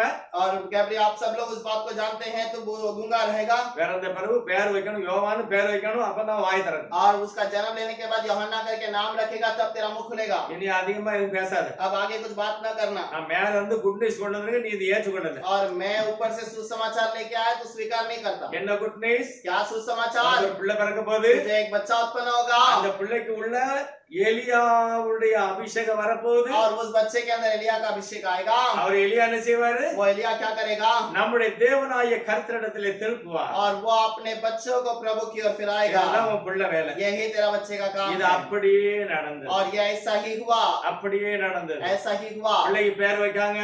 बच्चे का नाम रखते हैं, அவனுக்கு சகரியான்னு பேர் வைக்க उसका போறாங்க. जकरिया करके नाम, यूहन्ना करके नाम रखेंगे। ஆனா சகரியா வாய் பேச முடியாம இப்படி எல்லாம் விடாதான்னு போய் கசையை காமிக்கிறார். आप जकरिया वहां पर ये नाम नहीं करके मुंह हाथ से इशारा करता உடனே है। ஒரு சில ஒரு இதுல எழுதி காமிக்கிறார். இவனுக்கு யோவான்னு பேர் வைங்கிறார். तुरंत उसने पार्टी पे लिखकर उसे दिखा दिया कि ये उसका नाम क्या है। அவனுக்கு யோவான்னு பேர் வச்சாங்க. उसको यूहन्ना करके नाम रखा गया। சர்ச்சில் வைக்கல, வீட்டுல வச்சு வைக்காங்க. और घर पर नहीं बल्कि कलीसिया में रखा गया। कलीसिया नहीं, घर पे रखा गया। பேர் வச்ச உடனே வாய் திறந்துட்டு. और जैसे ही नाम रखा गया उसका मुंह खुल गया। இப்ப என்ன நடக்கு? अब क्या हुआ? யோவான் ஸ்நானகன். यूहन्ना बपतिस्मा, ஆனா ஆடு யாரு? ये कौन है?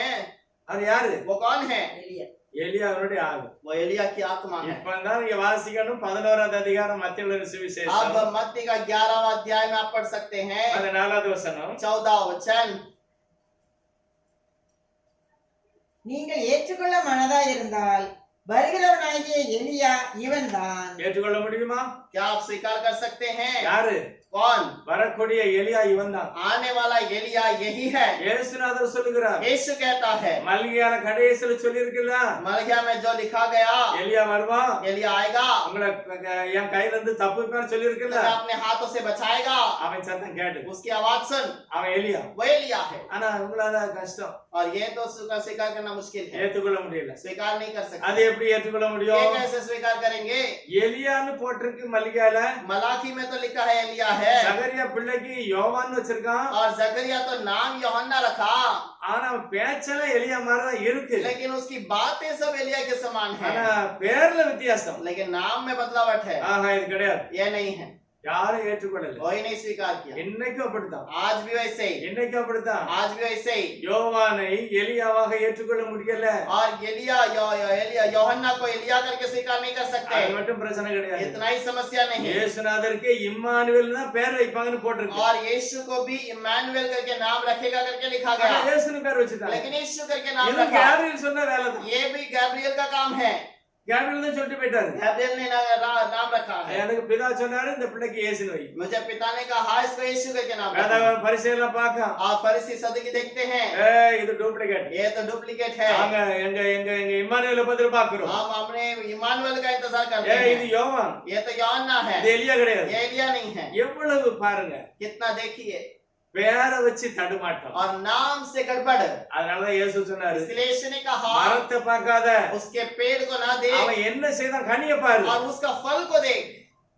இப்போ எலியாவாக யோவானை ஏத்துக்கொள்ள முடியல. अब एलिया करके यूहन्ना को स्वीकार नहीं कर सकते, இவர்தான் இம்மானுவேல் அப்படின்னு இயேசு ஏற்றுக்கொள்ள और முடியும். यही इम्मानुएल करके यीशु को भी स्वीकार नहीं कर सकते। அதனாலதான் பிதா குமாரன் பரிசுத்த ஆவின்னு சொன்ன ஞானசானத்தையும் இயேசு கிறிஸ்து நாமனை ஏற்றுக்கொள்ள முடியல. और इसलिए पिता पुत्र पवित्र आत्मा का बपतिस्मा यीशु का ही बपतिस्मा है करके स्वीकार नहीं कर सकते। கேப்ரியல் வந்து சொன்னதை ஏற்றுக்கொள்ள முடியல. गैब्रियल ने आकर कहा वो भी नहीं स्वीकारा, அப்போ ரெண்டு பரிசுத்த ஆவி வந்து சொன்னது அதை ஏற்றுக்கொள்ள और முடியல. प्रेरितों ने दूसरे अध्याय में पवित्र आत्मा ने कहा वो भी नहीं स्वीकार किया। யோசிச்சு பாருங்க எவ்வளவு பெரிய ஞானமா. थोड़ा विचार करके देखें कितना ज्ञानवान है। எலியா ஆஹா நாங்க ஏற்றுக்கொள்ள மாட்டோம், एलिया हम नहीं स्वीकार அவன் करेंगे, யோவான். वो तो यूहन्ना है। நாங்க இயேசு ஏற்றுக்கொள்ள மாட்டோம், எங்களுக்கு இம்மானு வேணும். हम यीशु को नहीं स्वीकार करेंगे, हमें इम्मानुएल चाहिए। இயேசு வாயினால சொன்னாரு பிதா குமாரன் பரிசுத்த ஆவி. और यीशु ने अपने जबान से कहा पिता पुत्र पवित्र இது आत्मा, பேதுரு பரிசுத்தல சொல்லிருக்கான், அது கிடையாது. और ये पतरस ने पवित्र आत्मा से कहा ये सही नहीं है। என்ன ஞானவான்கள் பாருங்க. कितना ज्ञानवान है देखिए। உனக்கு ஏற்றுக்கொள்ள மனதா இருந்தா अगर तुझे स्वीकार करने का मन है, வரக்கூடிய எலியா யோவான் சொன்னாங்க. आने वाला एलिया यीशु है। இயேசு சொல்லுகிறார், यीशु कहता है, இவனை எலியான்னு ஏத்துக்கிட்டோம்னா இவர் இம்மானுவேலை और ஏத்துக்கணும். ये यूहन्ना को एलिया एलिया करके स्वीकार करोगे तो तुम यीशु को इम्मानुएल करके स्वीकार करोगे। இம்மானுவேல் என்றால் தேவன் என் கூட இருக்கிறார். इम्मानुएल का मतलब प्रभु मेरे साथ है, யெகோவா என் கூட இருக்கிறார். यहोवा मेरे साथ में है। இது ஜீரணமாவது. और ये उसको हजम न होगा, அதனால தான் பைபிள் சொல்லுது, इसीलिए बाइबल कहती நல்லா है ஆராய்ச்சி பண்ணி பாரு. ठीक से जांच कर दे। 10 கற்ப கற்பனையை நல்லா பிடிச்சுக்க. 10 आज्ञा को ठीक से पकड़। இஸ்ரவேலே தேவனாய கர்த்தர் ஒருவரே கர்த்தர். इज़राइल परमेश्वर यहोवा एक ही खुदा है। அவர் ஒருவர் தான் தெய்வம். वो एक ही खुदा है। அவர்தான் இம்மானுவேல். वही इम्मानुएल है। இப்ப நம்ம எலியாவை பத்தி பார்ப்போம். हम इम्मानुएल के एलिया के बारे में देखेंगे। இந்த எலியா வந்து பிரசங்கம் பண்ணுகிறார். ये एलिया के बातें करता है। இது முடியாது, இவங்களால தாங்க முடியல. ये इसे सहन नहीं कर पाएंगे। ஏன்னா இவர் கோல்கேட் பேஸ்ட் வச்சு கூட பல்லு விளக்கல, காட்டுல போயிருந்து என்னத்தை வச்சு விளக்குனாரோ. अब ये कोलगेट पेस्ट से भी दांत नहीं घसा, जंगल में बैठा था, क्या किया पता नहीं। துணியில வித்தியாசம். और उसका वस्त्र अलग है। துணி வேற என்னமோ போட்டிருக்கிறார். और वो वस्त्र भी अलग प्रकार का है। எல்லாமே வித்தியாசமா இருக்கு. और वो सब अलग प्रकार का रहता है। பாபிலோனிய ட்ரெஸ் எல்லாம் இவர் போடல. और बाबेल का जो பாபிலோன் தேசத்துல உள்ள ட்ரெஸ் இவர் போடல. बेबीलोन का जो ड्रेस इसने नहीं पहना। உங்களுக்கு தெரியும், நீங்க நூதன அப்போஸ்தலர் இருக்கிறார்கள். आज जो फंसाने वाले प्रेरित हैं, அவங்களுக்கு பாபிலோனிய ட்ரெஸ் இருக்கு. उनके लिए बेबीलोन का जो वस्त्र है, பாபிலோனுடைய பாஷை இருக்கு. बेबीलोन की भाषा भी है। कम से कम அவங்க போட்டுக்க ட்ரெஸ் லட்சத்துக்கு மேல. और उनका वस्त्र, पहना हुआ वस्त्र लाखों के ऊपर। ஆனா மார்க் 1:6 சொல்லுது, लेकिन मार्कुस का किताब 1:6 में कहता है, ஒட்டகமயிர் உடை உடைத்திருக்கிறார். और वो ऊंट के चमड़े का वस्त्र पहना है। 2 ராஜாக்கள் 1:8 சொல்லுது, और 2 राजाओं का 1:8 कहता है। இவருடைய துணி அப்படித்தான் இருக்கு, எலியாவுடைய துணி. और ये एलिया जो है उसका भी वस्त्र इसी प्रकार है। வெளிப்படுத்தல் 11:3 சொல்லி இருக்கிறது, प्रकाशित वाक्य 13:3 में लिखा है, இஸ்ரவேலுக்கு ஒரு எலியா வரப்போகிறார், அவருடைய துணி இப்படிதான் இருக்கு. और इजराइल के अंदर और एक एलिया आएगा, उसका भी वस्त्र ऐसा ही होगा। இவங்க எல்லாம் தேவனுடைய பிரதான மனிதர்கள். और ये सब प्रभु के एक ऊंचे स्थान के लोग ஆனா हैं। இவங்கள போல டூப்ளிகேட் போய் எழுப்புகிறது. अब इनके समान डुप्लीकेट लोग उठते हैं। இவங்க துணியை பார்த்து நீங்க கண்டுபிடிச்சிக்கலாம். अब ये वस्त्र देखकर आप पहचान सकते हैं। இந்த டூப்ளிகேட் ஆகும் நினைச்சு தான் கர்த்தர் இந்த 3 பேருக்கு வித்தியாசமான துணி கொடுத்துட்டார். अब ये डुप्लीकेट होगा, इसीलिए प्रभु ने एक अलग वस्त्र दे दिया। அசலி எலியா और ओरिजिनल एलिया। 2 ராஜாக்கள் 1:8, और पहला राजाओं का 2 अध्याय 8 वचन। இரண்டாவது எலியா दूसरा एलिया மார்க் 1:6, मार्क पहला 6। இன்னொரு எலியா வரப்போறார். और एक एलिया आएगा। வெளிப்படுத்தல் 11:3. और प्रकाशित वाक्य 13:3। இதெல்லாம் யூதர்களுக்கு. ये सब यहूदियों के लिए है। நமக்கு பைபிள் மட்டும்தான் போதும். हमारे लिए केवल बाइबल है।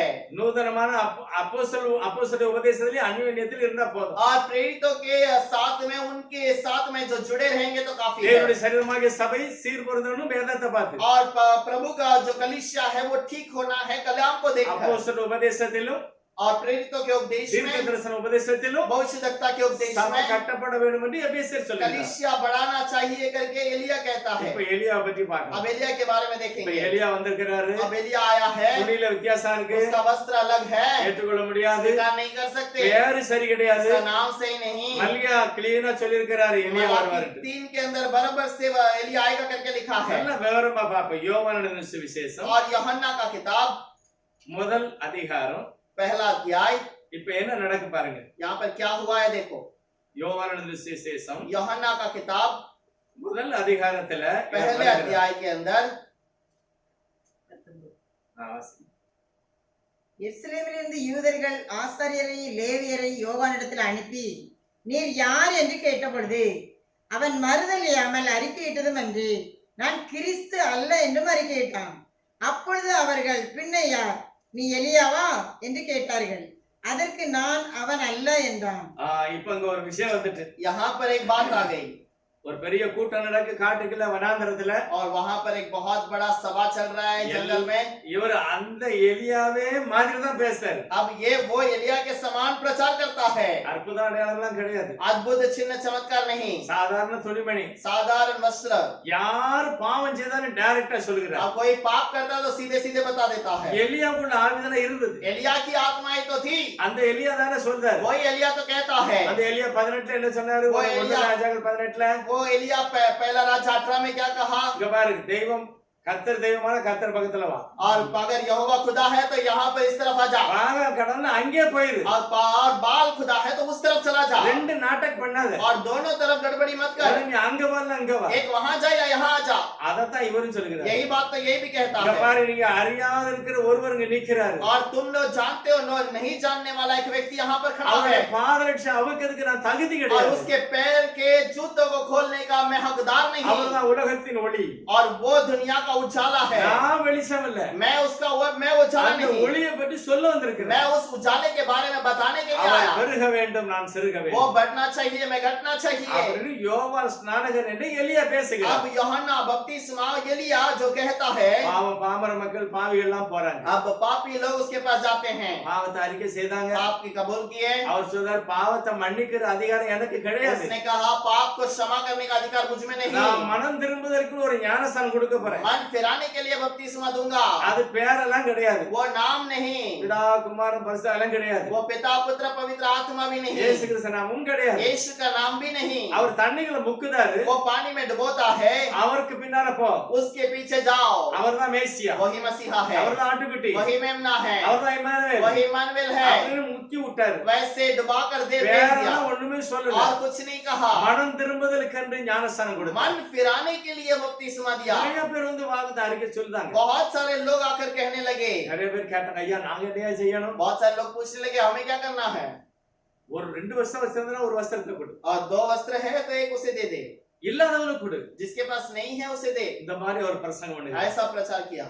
இன்னொரு வந்து கேக்குறான், और एक ने आके कहा, ஐயா நாங்க என்ன செய்யணும்? मैं क्या करूं? உன் டியூட்டியை மட்டும் ஒழுங்கா பாரு, तो केवल अपने काम को ठीक से देख பொய் வழக்கு போட்டுறாத, और झूठी बात मत कर, நீதியை நியாயத்தை செய். और न्याय और धार्मिकता के काम को कर। இதைத்தான் யோவான் ஸ்நானகனை எலியா பிரசங்கம் பண்ணுங்க. और यही एलिया जो यूहन्ना बपतिस्मा ने प्रचार किया। அந்த எலியா சொன்னதுதான் இந்த எலியா वो சொன்னார். एलिया ने जो कहा उसी को इसने भी कहा। அந்த எலியா யெகோவா தெய்வத்தை சுட்டி காண்பித்தார். और वो एलिया ने यहोवा परमेश्वर को दिखाया, இந்த எலியாவும் மேசியாவை சுட்டி और காண்பித்தார். ये एलिया मसीहा की ओर दिखाता है। சபைக்கு ஆள் வரல, अब कलीसिया पे लोग नहीं आए, யாருமே பலி செலுத்தல. कोई भी बलि नहीं चढ़ा रहा है। பலி செலுத்தணும்னா ரொம்ப கஷ்டமாயி போச்சு. बलि चढ़ाना तो तकलीफ हो गया। லேவியராகமம் 7:7 போட்டிருக்கு, लेवियों की किताब 7:7 में लिखा முக்கியமான है, மட்டன் பூரா லேவியர்களுக்கு தான் கிடைக்கும். और मुख्य मांस लेवी के घर जाएगा। இப்ப லேவியர்கள் பட்டினியா இருக்காங்க, अब लेवी भूखे हैं, மட்டன் கிடைக்கல, मांस नहीं मिला, எல்லாம் காட்டுக்கு போறான், और सब जंगल में जाने அங்க लगे, போறான். वहां पर जाने யோவான் लगे, போய் பேசுறாங்க, यूहन्ना से बातें करते அவன் हैं, போய் செவி கொடுக்காங்க. उसके बाद उसकी आवाज को सुनते हैं। இவங்களுக்கு ஒரு சந்தேகம், इनको शंका हुआ, ஒருவேளை இவன் மேசியாவா இருப்பானோ, शायद ये मसीहा होगा இல்ல எலியாவா இருப்பானோ. या फिर एलिया होगा। நேரே வராங்க, सीधा उसके पास आए, பயங்கரமான ஆட்கள் தான் और एक भयंकर लोग हैं, வந்து விசாரிக்காம பாருங்க आकर पूछताछ करते என்ன हैं। கேட்காமடா. क्या पूछताछ करता है? அது 19 போட்டிருக்கு, 19 में कहता है, எருசலேமில் இருந்து யூதர்கள் और यरूशलेम से यहूदियों ஆசாரியரை லேவியரை யோவானிடத்தில் அனுப்பி, और याजकों और लेवियों को यूहन्ना के पास भेजकर, யாரு तू कौन है? இங்க பாரு பப்ளிக் எல்லாம் வந்துட்டு வருது, देख लोग तेरे पास आते हैं, சர்ச்சுக்கு ஆள் வரல, और चर्च में कोई नहीं आ रहा, என்ன குழப்பம் பண்ணிக்கிட்டு तो இருக்காரு. क्या गड़बड़ कर रहा है? ஆனா அவர் யாரு? लेकिन वो कौन है? இயேசு என்ன சொல்றாரு? यीशु ने क्या कहा? உனக்கு ஏற்றுக்கொள்ள மனதா இருந்தா வரப்படி எலியா அவன் தான். और तू अगर मन में भरोसा करता है तो आने वाला एलिया वही है। எனக்கு உங்க மேலே சந்தேகமா இருக்கு, நீ இயேசுநாதர். और मुझे तो आपके ऊपर भी शंका, आप तो यीशु है, உங்களை பத்தி நல்லா தெரியும், உங்க அப்பா கார்பெண்டர், और आपके बारे में ठीक से जानता हूँ, आपका पिता तो वो सुतार है, உங்க கூட பிறந்தவங்க எங்க கூட இருக்காங்க, நல்லா தெரியும். आपके साथ में जन्म लेने वाले सब हमारे साथ में அதனால जानते உங்க हैं। வார்த்தைலாம் அங்க செல்லாது. यहाँ पर आपकी बात नहीं चलेगी। பைபிள் சொல்லுகிறது, बाइबल कहता है இயேசுவானவரை உதாசீனப்படுத்தினார், यीशु को दुखित किए எலியாவாகி யோவானை உதாசீனப்படுத்தினார். और एलिया को भी दुखित किए। ஆனா நம்ம ஆட்கள் தீர்க்கதரிசி நல்ல அருமையான பதில் கொடுப்பாங்க. लेकिन हमारे लोग भविष्यवक्ता लोग अच्छे जवाब देते हैं। 20வது வசனத்தை சொல்லுகிறாரு, 20 वचन में कहता இங்க है, பாரு, நான் கிறிஸ்து கிடையாது, देख मैं तो मसीहा नहीं हूँ, நான் கிறிஸ்து கிடையாது. मैं मसीहा नहीं हूँ। உடனே அவன் கேட்கான், और तुरंत वो पूछता है, அப்ப நீ யாரு? तो कौन है तू? நீ எலியாவா? क्या तू एलिया है? உடனே யோவான் ஸ்நானன் சொல்றாரு, और ये यूहन्ना ने तुरंत कहा, இங்க பாரு, நான் எலியாவும் கிடையாது. देख मैं एलिया भी नहीं।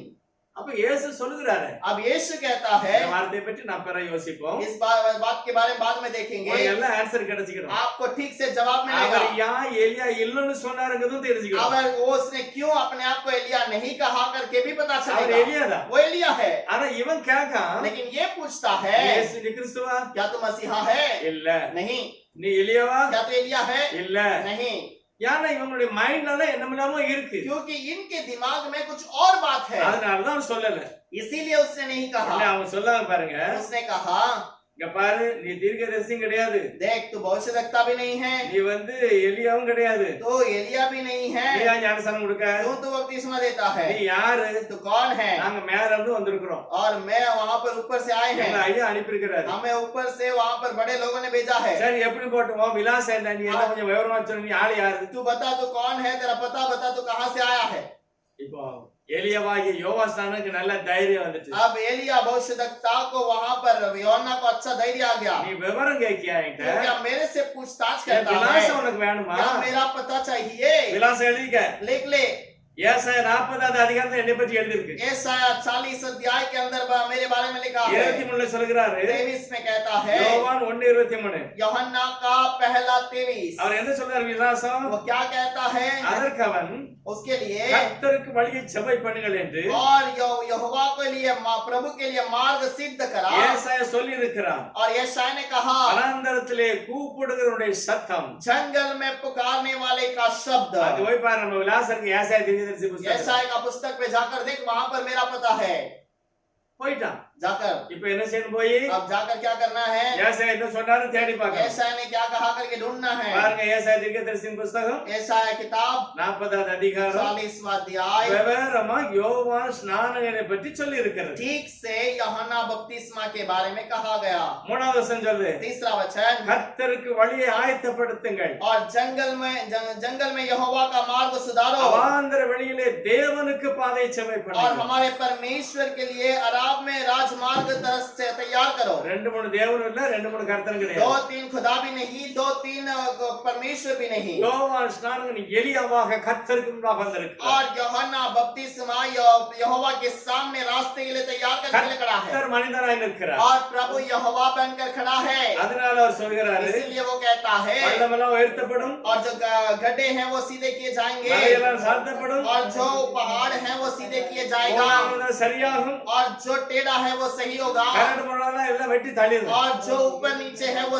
सब एक समान किया जाएगा। கர்த்தரின் மகிமையை நீ காண வேண்டும். और प्रभु की महिमा को तो देखेगा, எல்லாரும் பார்ப்பாங்க. सब लोग देखेंगे। நம்முடைய தேவனாகிய கர்த்தருடைய மகிமையை பாருங்க. இயேசு அதுதான், அவர்தான் கர்த்தர்னு சொன்னார். हमारे महिमा के प्रभु को देखिए, वही मसीहा है। இதெல்லாம் செல்லல, ये सब सही नहीं हुआ, யாரும் பார்க்கல. किसी ने नहीं देखा, அட்ரஸ் கேட்டாங்க, उसका पता नहीं है। யோவான் ஸ்நானகன் கிளியர் அட்ரஸ் சொல்லிட்டாரு, यूहन्ना बपतिस्मा ने ठीक से पता कह दिया, என்ன பத்தி அங்க போய் பாருடா, मेरे बारे में वहां जाके देख, ஏசாயால எழுதிருக்கு விவரமா. यशायाह में मेरे बारे में ठीक से लिखा है, அதெல்லாம் பார்க்கல, उसे नहीं देखा, பார்க்காம அப்படியே வைத்தறிச்சலோடு இருக்கிறார்கள். और वैसे ही वो जलन के साथ बैठे हैं। இவர் என்ன சொல்றாருன்னா, ये क्या कहता है? மத்தேயு 3:3 मत्ती का 3:3 में, மத்தேயு 3:3 அதிகாரம் मत्ती का 3வது வசனம். मत्ती का 3रा अध्याय उसका 3रा वचन, கர்த்தருக்கு வழியை ஆயத்தப்படுத்துங்கள், அவருக்கு பாதைகளை செவ்வை பண்ணுங்கள் என்று வனாந்தரத்திலே கூப்பிடுகிறவனுடைய சத்தம் உண்டென்று ஏசாயா தீர்க்கதரிசி ஏசாயா சொல்லியிருக்கிறார் சத்தம். மார்க் 1:2 போட்டிருக்கு, அது அவருடைய தூதன். और मार्क 2:2 में लिखा है कि वो उसका दूत है। யோவான் 3:3 சொல்லிட்டாரு, நான் தான் அந்த தூதன் எலியா. और मार्क के किताब के अंदर कह दिया, मैं ही वो एलिया हूँ। யோவான் 1:19 சொல்லிட்டாரு. यूहन्ना का 1:19 में कह दिया। இன்னும் விவரம் வேணும்னா ஏசாயா தீர்க்கதரிசி 40 போய் நல்லா படிச்சு பாரு. और भी ठीक से जानकारी चाहिए, यशायाह का 40वां अध्याय को पढ़ के देखना, ஏற்றுக்கொள்ள முடியாது. उसे स्वीकार नहीं कर ஏன்னா सकते। சத்தியத்தை சொல்லியாச்சுன்னா ரொம்ப பேருக்கு அப்படியே ஒரு மாதிரி ஆகும். आज सत्य को बताएंगे तो बहुत लोगों के गड़बड़ बच ஏன்னா जाएगा, அவங்கள மாதிரி இல்லல்ல, क्योंकि हम उसके समान तो नहीं है, அவங்கள மாதிரி இவர் உடுத்தல, और उसके समान वस्त्र नहीं पहना, அவங்கள மாதிரி பேச இல்ல, उसके समान प्रचार भी नहीं किया। ஏ காட்டு பிராண்டி மாதிரி பேசுகிறார். ये तो एक जंगली के समान बातें ஏ करता பெரிய है। மாப்பு குட்டிகளே, और हे सांप के बच्चों, ஏ மரமே, हे पेड़, கோடாரி இருக்கு வெட்ட போற और அப்படிங்கிறது तुझे मारने के लिए मेरे पास हथियार है, ஏற்றுக்கொள்ள முடியல. इसे स्वीकार नहीं कर सकते। அன்னைக்குள்ள வேதபாரனுக்கு பரிசனுக்கு ஏற்றுக்கொள்ள முடியல. उन दिनों के याजकों को स्वीकार नहीं कर सके। மேசியா சொல்லுகிறார், मसीहा कहता है, உனக்கு ஏற்றுக்கொள்ள மனதா இருந்தால் வருகிறவனாகிய எலியா இவன் தான். और अगर तेरा मन में भरोसा है तो आने वाला एलिया यही था।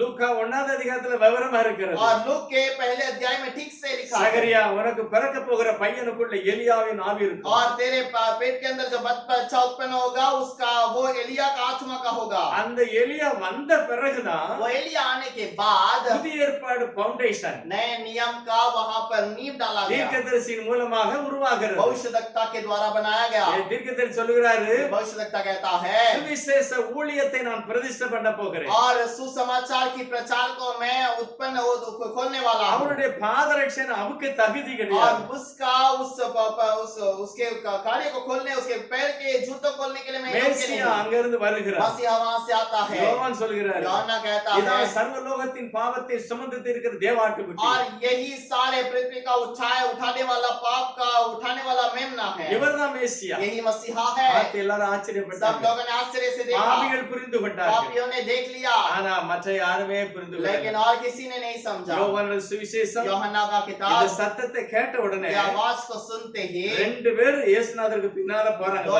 लोग यीशु के पीछे हो गए। என்ன ஞானம் உள்ள ஒரு ஆட்கள் பாருங்க. कितना ज्ञानवान लोग है देखिए। அவர் சொல்லுகிறார் वो कहता है 36 37 36 और 37 இயேசு நடந்து போகிறதை அவன் கண்டு, இதோ தேவ ஆட்டுக்குட்டி என்றான். அவன் அப்படி சொன்னதை அவ்விரண்டு சீசரும் கேட்டு இயேசுவுக்கு பின் சென்றார்கள். ரெண்டு பேரும் கேட்டு ரெண்டு பேரும் பின்ன போறாங்க. और दो लोगों ने सुनकर उसके पीछे जाने लगे। யாரெல்லாம் பின்ன போனாங்க? कौन कौन गया? 40வது வசனம். 40वां वचन। யோவான் சொன்னதை கேட்டு அவருக்கு பின் சென்ற இரண்டு பேரில் ஒருவன் சீமோன் பேதுருவின் சகோதரனாகிய அந்திரேயா என்பவன். और दोनों में से जो यूहन्ना की बात सुनकर यीशु के पीछे हो लिए, एक सीमोन पतरस का भाई अंद्रयास था। இவங்க எல்லாம் பைபிள் ஸ்டடிலாம் படிக்கல. ये लोग ने बाइबल स्टडी नहीं पढ़ी, ஆனா அந்த தீர்க்கதரிசி யோவானுக்குள்ள இருந்த அபிஷேகத்தை சத்தத்தை கேட்ட இந்த அருமையான தேவனுடைய மனிதன் अब ये भविष्यद्वक्ता की आवाज को सुनने वाला प्यारा परमेश्वर के बच्चे அந்திரேயா, अंद्रयास, நாத்தான்வேல், नातानवेल இன்னும் எத்தனையோ பரிசுத்தவான்கள் और भी कुछ पवित्र लोग எலியாவின் சத்தத்தை கேட்டு மேசியா கிட்ட போறாங்க. और एलिया की आवाज को सुनकर मसीहा के पास गए। நிக்கோதேமு निकोदेमस மேசியாவை பார்க்க போகிறார். मसीहा को देखने के लिए गया அந்த பாருங்க 4வது அதிகாரம் யோவான்ல அந்த சமாரிய ஸ்திரீ और वहां पर 4थे अध्याय पर समारिया स्त्री அவ சொல்லுதா, वो कहती है மேசியா வருவார், मसीहा आएगा அவர் வந்தாருன்னா நல்லா பேசுவார். और वो आएगा तो अच्छे बातों को அவர்ட்ட बताएगा। மட்டும் இயேசு சொன்னாரு, और उसको केवल यीशु ने कहा, நீ தேடுகிற மேசியா தான் நான். और तू जो ढूंढ रही है वो मसीहा मैं हूँ। அப்படியே சரண்டர். तुरंत अर्पण ஊரெல்லாம் போய் பரத்திட்டான். पूरा गांव में फैला दिया। இயேசுவை பத்தி என்ன यीशु நினைக்கிறீங்க? के बारे में आप क्या समझते எலியாவை हैं? பத்தி என்ன एलिया நினைக்கிறீங்க? के बारे में आप क्या समझते இப்ப हैं? கொஞ்சம் புரியும்படி வருவோம் விஷயத்துக்குள்ள. अब थोड़ा समझने के लिए आएंगे वचन पर। மத்தேயு 17வது அத்தியாயம். मत्ती का 17वां अध्याय। இயேசுவானவர் மறுரூபமலைக்கு போகிறார். यीशु मसीह रूपांतर पर्वत पर जाता மேல है। போகிறார். 2-3 பேரும் முக்கியமானவர்களை கூட்டி கொண்டு போகிறார். 3 लोगों को वहां पर लेकर आता है இவங்க எப்பொழுதுமே ஆண்டவரோட இருந்த நல்ல விசுவாசம் உள்ள பிள்ளைகள். और ये विश्वास के साथ बढ़ने वाले 3 सेवक थे। மத்தேயுடைய சுவிசேஷம் மத்தேயு 17வது அதிகாரம் मत्ती का 17वां अध्याय முதல் வசனம்.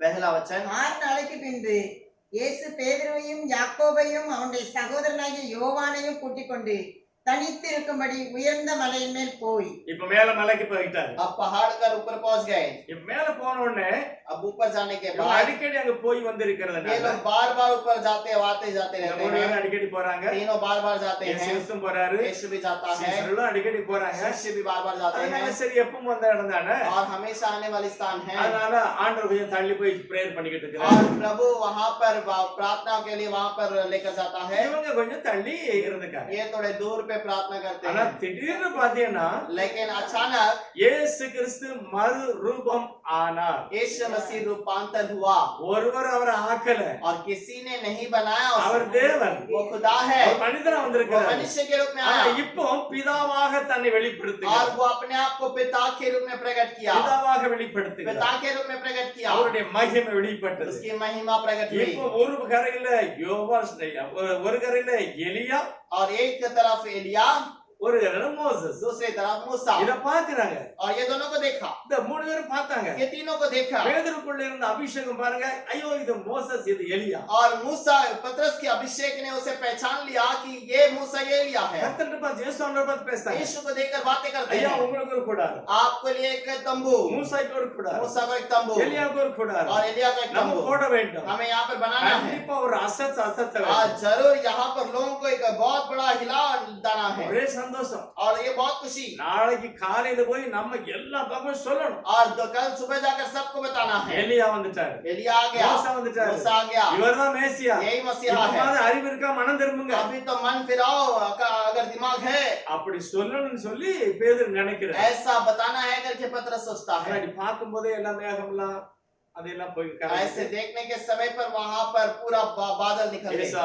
தனியாக இருக்கிறார். यीशु अकेला है, ஒரே சந்தோஷம். बहुत खुशी। நல்லா பேசியிருப்பாங்க, अब अच्छी बात किए रहेंगे, ஏசப்பாட்ட பேசியிருப்பாங்க. यीशु से बात किए ஆனா रहेंगे। அங்க என்ன பேச்சு நடந்தது? अब उन्हें क्या बात हुआ, லூக்கா 9ல விவரம் இருக்கு. लूक के 9 के अंदर उसके बारे में बताया गया है। இயேசுவானவர் எருசலேமிலே நடக்க போகிற பாடு மரணங்களை குறித்து பேசினார். यीशु मसीह का वो क्रूस के तकलीफ के बारे में उन्होंने बातें किया। இயேசு எதுக்கு உலகத்துல வந்தாரு? यीशु क्यों दुनिया में आया, நியாய பிரமாணத்தையும் தீர்க்க தரிசனத்தையும் அழிக்கிறதுக்கெல்லாம் நிறைவேற்றார். ये व्यवस्था और भविष्यवक्ताओं को नाश करने के लिए नहीं बल्कि पूरा करने के लिए। மோசே முக்கியமானார், मूसा मुख्य व्यक्ति है, எலியா முக்கியமானார். एलिया मुख्य व्यक्ति है। இவர்கள் மூலமாக தேவன் தன்னுடைய சித்தத்தை எழுதி கொடுத்தார். इनके द्वारा यीशु अपने मर्जी को प्रकट करता है। இப்ப இயேசுநாதர் இந்த ரெண்டையும் நிறைவேற்ற போகிறார் சிலுவையில். अब यीशु ये दोनों को पूरा करने वाला है क्रूस पर। அப்பதான் உலகமெல்லாம் ரட்சிப்பு.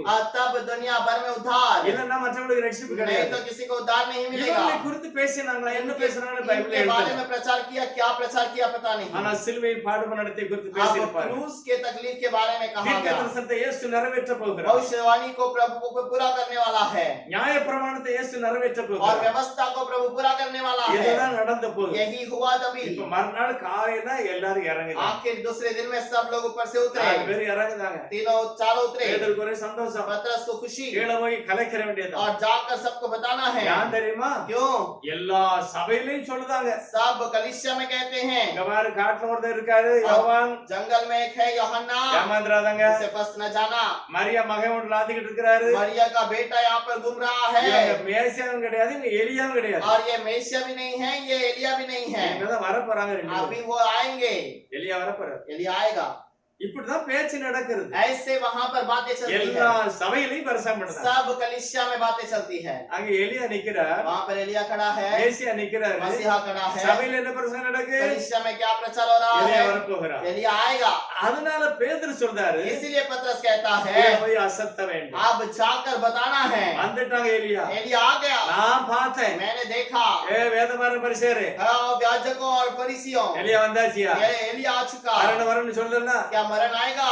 இல்ல வரணும் வரணும்னு சொல்லியல, क्या आएगा करके कहते हो ना, வந்துட்டார். वो आ गया है। அப்படின்னு சொல்ல வேண்டும் என்று துடிப்போட போகிறார். और वैसा कहने के उत्साह के साथ जाता है। இருதயங்களை அறிகிற இயேசு இருதயத்துல என்ன ஓடுதுன்னு பார்த்துட்டார். और हृदय को जानने वाला यीशु इसके हृदय में क्या चलता है करके देखा। இயேசுநாதர் சொல்றாரு, यीशु ने कहा 9வது வசனத்துல, 9वें वचन के अंदर, அவர்கள் மலையிலிருந்து இறங்குகிற போது இயேசு அவர்களை நோக்கி, மனுஷகுமாரன் மரித்தோரிலிருந்து எழுந்திருக்கும் வரைக்கும் இந்த தரிசனத்தை ஒருவருக்கும் சொல்ல வேண்டாம் என்று கட்டளையிட்டார்.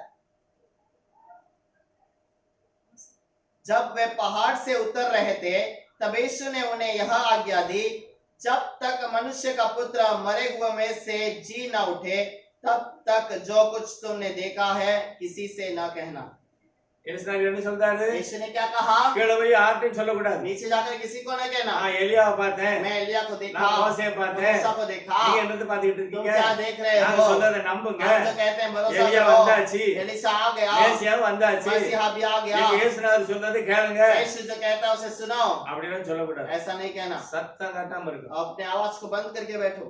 பரவாயில்ல, அமைதி ஆயிட்டாங்க. ठीक है, कोई बात नहीं। உடனே அவனுக்கு பொறுக்கல. उसे वहां पर सहन न हुआ। அருமையா ஒரு வார்த்தை போடுறாரு பாருங்க. और एक बात को कहता है, 10வது देखिए வசனம், 10वां वचन, அப்பொழுது, எப்பொழுது இயேசு சொல்லக்கூடாதுன்னு சொல்லுதாருல, அப்பொழுது यीशु ने जब कहा नहीं बताना है तब அவருடைய சீசர்கள் அவர் நோக்கி, इस पर उसके चेलों ने उससे पूछा, ஐயா எலியா முந்தி வரணும்னு அவன் சொல்லுதாம்ல, और फिर शास्त्री जो कहते हैं कि एलिया पहले आना அப்ப चाहिए நம்ம போய் சொல்லணும் இல்ல और तब हमें जाकर कहना पड़ेगा இல்ல ना, நம்ம குழப்பத்துல தானே नहीं இருக்கோம் तो वो गड़बड़ में रहेगा। நம்ம சொல்லணும் ஐயா हमें कहना है।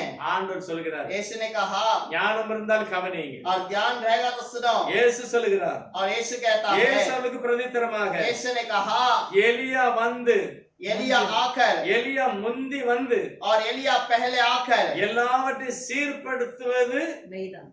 உண்மைதான் और மெய்தான் सबको सुधारेगा, ये सही है, ये सच है। எத்தனை பேருக்கு புரியுது कितने लोगों को समझ में आया? இயேசுனார் என்ன சொன்னாரு यीशु ने क्या कहा? அப்பா கடைசி நேரத்துல आखिर समय पर எலியா வந்து एलिया आएगा, எல்லாத்தையும் சரி பண்ணுவான் அது सब कुछ सही உண்மைதான் करेगा, ये सही है, அது உண்மை ये सच बात அது है। நடக்க போகுது वो आएगा, होने वाला है। ஆனாலும் लेकिन ஒரு எலியா வந்துட்டாப்பா एक एलिया आ चुका அவனை பார்க்காம கொண்டுட்டான் அவனை और उसे नहीं देखते हुए उसे मार दिया, அவன் சொன்னதையும் கேட்கல और उसने कहा, उसे भी नहीं सुना। அதே போல इसी प्रकार நான் இம்மானுவேல் और मैं इमानुएल, நான் மேசியா मैं मसीहा, என்னையும் அடையாளம் காணாம என்னையும் கொண்டு விடுவாங்க मुझे भी पहचानेंगे नहीं, मार डालेंगे। எவ்வளவு குருட்டு தன்மை பாத்தீங்களா कितना अंधापन है। அவன் எந்த எலியாவை தேடுதான் वह कौन सा एलिया को ढूंढता है? கடைசியில வந்து எல்லாவற்றையும் சீர்படுத்துகிற எலியாவை தேடுகிறான் और आखिर में आकर सबको सुधारने वाले उस एलिया को ढूंढता है। சீர்படுத்தியாச்சுன்னா 1000 வருஷ அரசாட்சி अगर सही हो गया तो वो 1000 साल का राजभार, அதுதான் அவனுக்கு வேணும் और वही उसे चाहिए। இயேசுநாட்ட கூட அடிக்கடி கேட்கான் यीशु के पास भी बार बार पूछता है। அப்போஸ்தலர் 1:9 கேட்கான் प्रेरितों की किताब में 1:9 में पूछता है। புத்தோல ஞானனை கேட்கான் और जो उस जो डालियों को लेकर जाते हैं उस दिन पूछते हैं, இன்னைக்கா எல்லாத்தையும் புடுங்கி தர போறீர் क्या आज ही तो सबका हकदार बना कर देगा? देखा நீங்க ராஜா போறீங்க क्या आज ही आप सबको राजा बनकर रहेंगे? எல்லாருமே ராஜாவாயிரணும் और सब राजाओं बन जाना है, இயேசு ராஜாவாயிரணும் यीशु राजा हो जाना है, அப்ப பொறுப்பாகும் और तभी तो निर्णय होगा। அதான் எல்லாம் எதிர்பார்த்தாங்க इसी का तो इंतजार करते हैं, எல்லாரும் எதிர்பார்த்தாங்க सबने इंतजार किया। இப்ப ராஜாவா क्या போறீங்க आप राजा हो जाएगा? எப்ப ராஜா कब राजा होगा? இயேசுநாதர் சொல்றாரு और यीशु ने कहा, எப்ப அங்க பாரு அது கடைசில நடக்க போகுது अब वो बातें जो है आखिर में होने वाला है। அதான் அவன் கேட்டான் और उसी के बारे में उसने पूछा, அதனால எலியா சொன்னா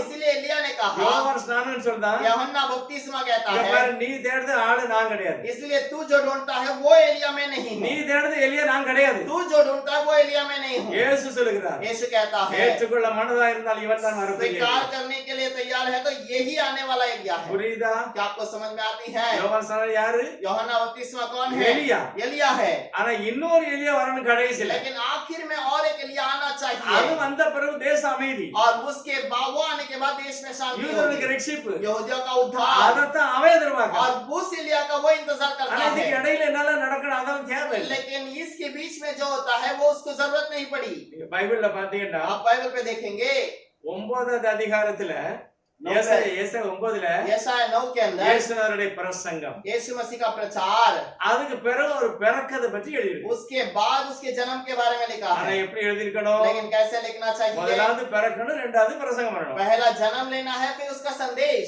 ஆனா இங்க என்ன எழுதியிருக்கு लेकिन यहाँ पर क्या लिखा முதலாவது है? பிரசங்கம் போட்டுருக்கு ரெண்டாவது பிறக்கதை போட்டுருக்கு पहला प्रचार लिखा है, उसके बाद उसका संदेश है, இதுதான் குழப்பம் और यही वहाँ பைபிள் पर, சொல்லி தேடி வாசி உனக்கு பழச்சிக்கிட்டு और उसे ढूंढ कर देखो तब तुम वहाँ पर संभाले जाओगे। இப்ப எலியா எத்தனை முறை வரணும்னே தெரியாது अब एलिया कितने बार आना है ये भी नहीं पता, பெரிய பரிசுத்தவான் எலியாவை தேடுறாங்க और बड़े पवित्र लोग एलिया को ढूंढते ஏய், हैं। எலியாவா क्या तू एलिया है? நீ எலியாவா क्या तू एलिया है?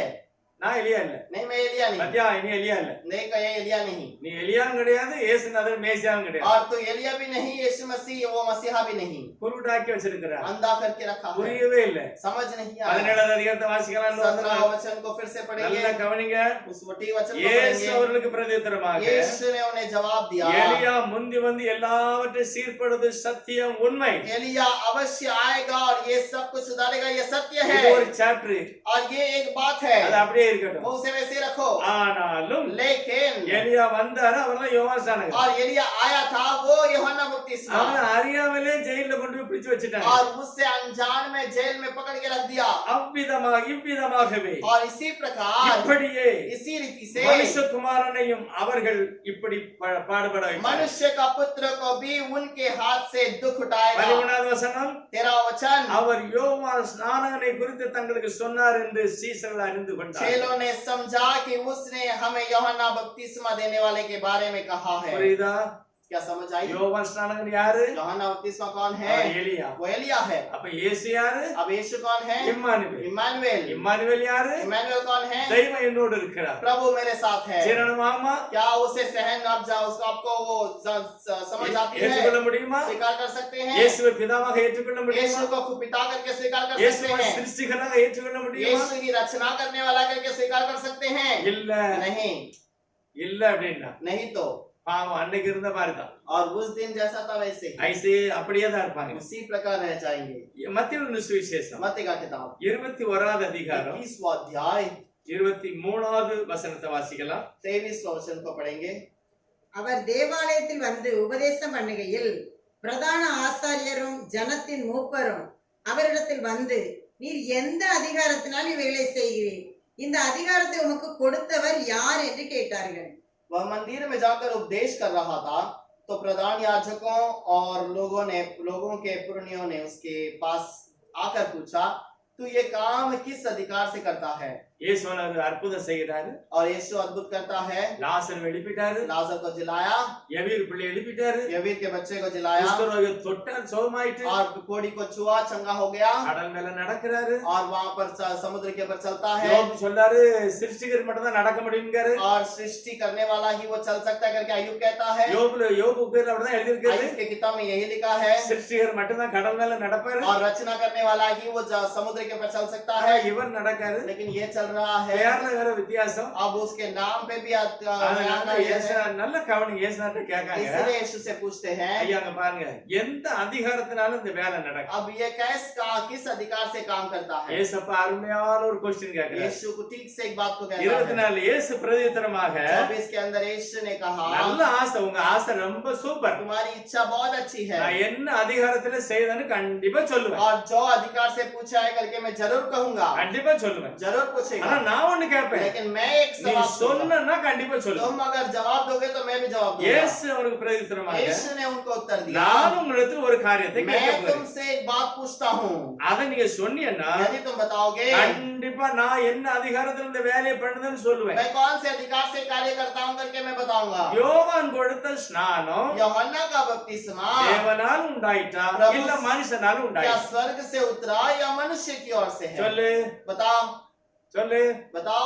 யோவான் கொடுத்த ஸ்நானம் தேவனால தான் வந்ததா यूहन्ना का बपतिस्मा स्वर्ग से आया था, இல்ல சும்மா எவனோ வந்து செய்துட்டானா? या ऐसी आकर उसने कह दिया? வேதபாரன் பரிசல் யோசிக்காம, और फरीसी और सदुकी सोचते யோ हैं, எல்லாரும் நிறைய பேர் பாவிகள்லாம் யோவான தீர்க்கதரிசி சொல்றாங்க. बहुत सारे पापी कहते हैं कि यूहन्ना एक बपतिस्मा एक भविष्यवक्ता है, நம்ம இல்லன்னு சொன்னா நம்மள கல்லப்படி எரிஞ்சிருவான். अगर नहीं कहेंगे तो हमारे ऊपर पत्थरवार करेंगे। இல்ல அவர் தேவனால உண்டானதியா, அவர் வந்து சரியான ஆளதான் சொன்னோம்னா அப்பயே அவன்கிட்ட ஞானஸ்நானம் எடுக்கல கேட்பாரு. और वही अगर वही प्रभु से आया है करके कहा है तो वो पूछेगा कि क्यों तूने उसका बपतिस्मा नहीं लिया? இயேசுவானவர் அவன் யோவானை நீ ஏத்துக்கிட்டா ரெண்டாவது மேய்சாவை ஏத்துக்கணும். अगर यीशु यूहन्ना को स्वीकार किया तो मसीहा को भी स्वीकार करना அவன் पड़ेगा। யோசித்தான், उसने सोचा நம்ம வந்து யோவானை வந்து ஏத்துக்கிட்டே கூடாது. हम यूहन्ना को स्वीकार नहीं करना है, அது எங்களுக்கு தெரியாதியா? वो हमको पता नहीं। இயேசு உடனே சொன்னாரு, यीशु ने तुरंत कहा, இவ்வளவு கள்ளத்துல உனக்கு இருக்கா?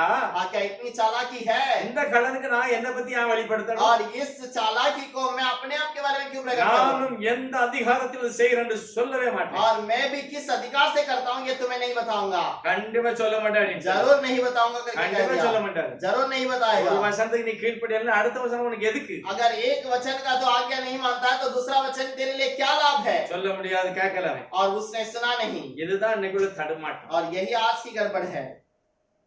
எலியாவை ஏற்றுக்கொண்டால் யோவானை எலியாவாக ஏற்றுக்கொள்ள வேண்டும். यूहन्ना को स्वीकार किया तो एलिया को भी यूहन्ना करके स्वीकार करना है। உனக்குள்ள ஆவி இருந்தது, ஆசை இருந்தது. तुम्हारे अंदर अगर इच्छा है और मन में विश्वास है, இயேசுவையும் மேசியாவாக இம்மானுவேலாக ஏற்றுக்கொள்ளணும். यीशु को भी मसीहा करके स्वीकार ஆசை करना है। இருந்து ஆவி இருந்தா, अगर आत्मा रहेगा और इच्छा रहेगा तो। அதே மாதிரி பிதா குமாரன் பரிசுத்தாய நாமத்தில் உள்ள ஞானஸ்நானத்தை அப்போஸ்தலர் 38 இயேசு கிறிஸ்து நாமத்தை அப்படியே ஏற்றுக்கொள்ளணும். और पिता पुत्र पवित्र आत्मा का वही बपतिस्मा यीशु मसीह का बपतिस्मा जो प्रेरितों के दूसरे अध्याय 38 में कहा है उसको भी स्वीकार करना है। ஆவி இருந்து ஆசை இருந்தா, अगर आत्मा है और इच्छा भी है तो இயேசு எல்லாம் சொல்றாரு எனக்கு தெரியாதுன்றாரு. यीशु नहीं तो कह देगा मुझे भी नहीं पता। தீர்க்கதரிசி சொன்னது ஒண்ணு நடக்கிறது ஒண்ணு. और भविष्यवाणी जो कहा गया वो अलग बात है और जो हुआ वो अलग बात है। மல்கியா சொன்னார் எலியா வருவார். मलाकी ने कहा एलिया आएगा। புதிய ஏற்பாட்டுல வந்தது யோவான். और नए नियम में आया यूहन्ना। ஏசாயா சொன்னார் இம்மானுவேல் வருவார். और यशायाह ने कहा इम्मानुएल आएगा। புதிய ஏற்பாட்டுல வந்தது இயேசு. और नए नियम में आया यीशु।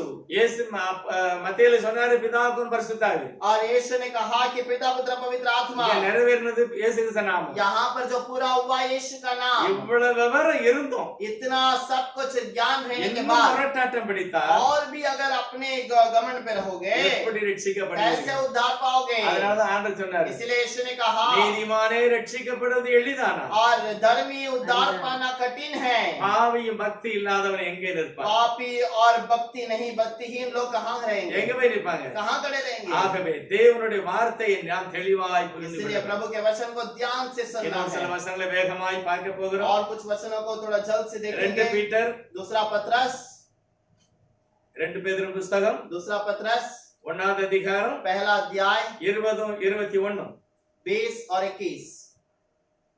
வேதத்தில் உள்ள எந்த தீர்க்க தரிசனமும் சுய தோற்றமான பொருளை உடையதாய் இராதென்று நீங்கள் முந்தி அறிய வேண்டியது. தீர்க்க தரிசனமானது ஒரு காலத்திலும் மனுஷனுடைய சித்தத்தினாலே உண்டாகவில்லை. தேவனுடைய பரிசுத்த மனுஷர்கள் பரிசுத்த ஆவியினாலே ஏவப்பட்டு பேசினார்கள். எழுதியிருக்கிறது எந்த ஒரு தீர்க்கதரிசனம் ஆனாலும் எழுதியிருக்கிற பிரகாரமே அல்ல. वहाँ पर लिखा है कि जो भी भविष्यवाणी हुई है वो वचन के अनुसार उसी के समान नहीं होगा। எலியானா எலியா வர வேண்டாம். एलिया का मतलब एलिया नहीं आएगा வேற வரும். और कुछ आएगा। மரத்தை பார்க்காத ஆளை பாராத. और उस पेड़ को उस व्यक्ति को मत देख, அவன் என்ன செய்கிறான்னு பாரு. उसका काम को देख, அப்போது நீ புரிந்து கொள்ளலாம். तब तो समझ जाएगा। வசனம் வாசிக்க வேண்டாம், தயவு செய்து நீங்க எழுதி வச்சுக்கோங்க. वचन को पढ़ने की आवश्यकता नहीं, आप लेकिन लिख कर रख लीजिए। 2 தீமோத்தேயு புத்தகம் दूसरा तीमोथी का किताब 3வது அதிகாரம் 16வது வசனம். 3:16 के अंदर लिखा है வேத வார்த்தையால் தேவ ஆவியினால் எழுதப்பட்டிருக்கிறது. और कलाम का वचन प्रभु की आत्मा से लिखा गया நீ திருந்தணும் और எழுதப்பட்டிருக்கிறது. तुम्हें सुधारने के लिए लिखा गया நல்லவனா है, இருக்க வேண்டும் என்று எழுதப்பட்டிருக்கிறது. अच्छा व्यक्ति बनने के लिए लिखा गया है। ஏசாயா 34வது அதிகாரம் यशायाह 43 के अंदर 34 के अंदर 16வது வசனம் சொல்லுது. 16 वचन पर लिखा है வேத புத்தகத்தை தேடி வாசி. कलाम को ढूंढ कर देख, கர்த்தருடைய ஆவியானவர் தேடுவார். प्रभु का वचन तुम्हें दिखेगा, உனக்கு உதவி செய்வார். वो तुम्हें मदद करेगा। ஏசாயா 8:16 சொல்லுகிறது. यशायाह 8:16 में लिखा சாட்சி है ஆகமத்தை தீர்க்கதரிசனம் பாரு. भविष्यवाणी को और गवाही के पुस्तक को देखो, அப்பதான் உனக்கு விடிய காலத்து வெளிச்சம் கிடைக்கும், உயிர்த்தெழுதல் கிடைக்கலாம் கிடைக்காது. और तब तुम्हें वो पशुओं का रोशनी मिलेगा, पुनरुत्थान मिलेगा, नहीं तो ஏசாயா नहीं। 8:20 அப்படி எழுதியிருக்கிறது. और यशायाह 8:20 में भी वही लिखा है। சங்கீதம் 19:7 சொல்லுகிறது. वचन संहिता 19:7 के अंदर கர்த்தருடைய வேதம் குறைவற்றது மாத்திரமாய் உயிர்ப்பிக்கிறது. और परमेश्वर का वचन बिना किसी कमी घटी का आत्मा को जिलाने वाला है। எபிரேயர் 4:12 சொல்லுகிறது. इब्रानियों का 4:12 में लिखा है தேவனுடைய வார்த்தையில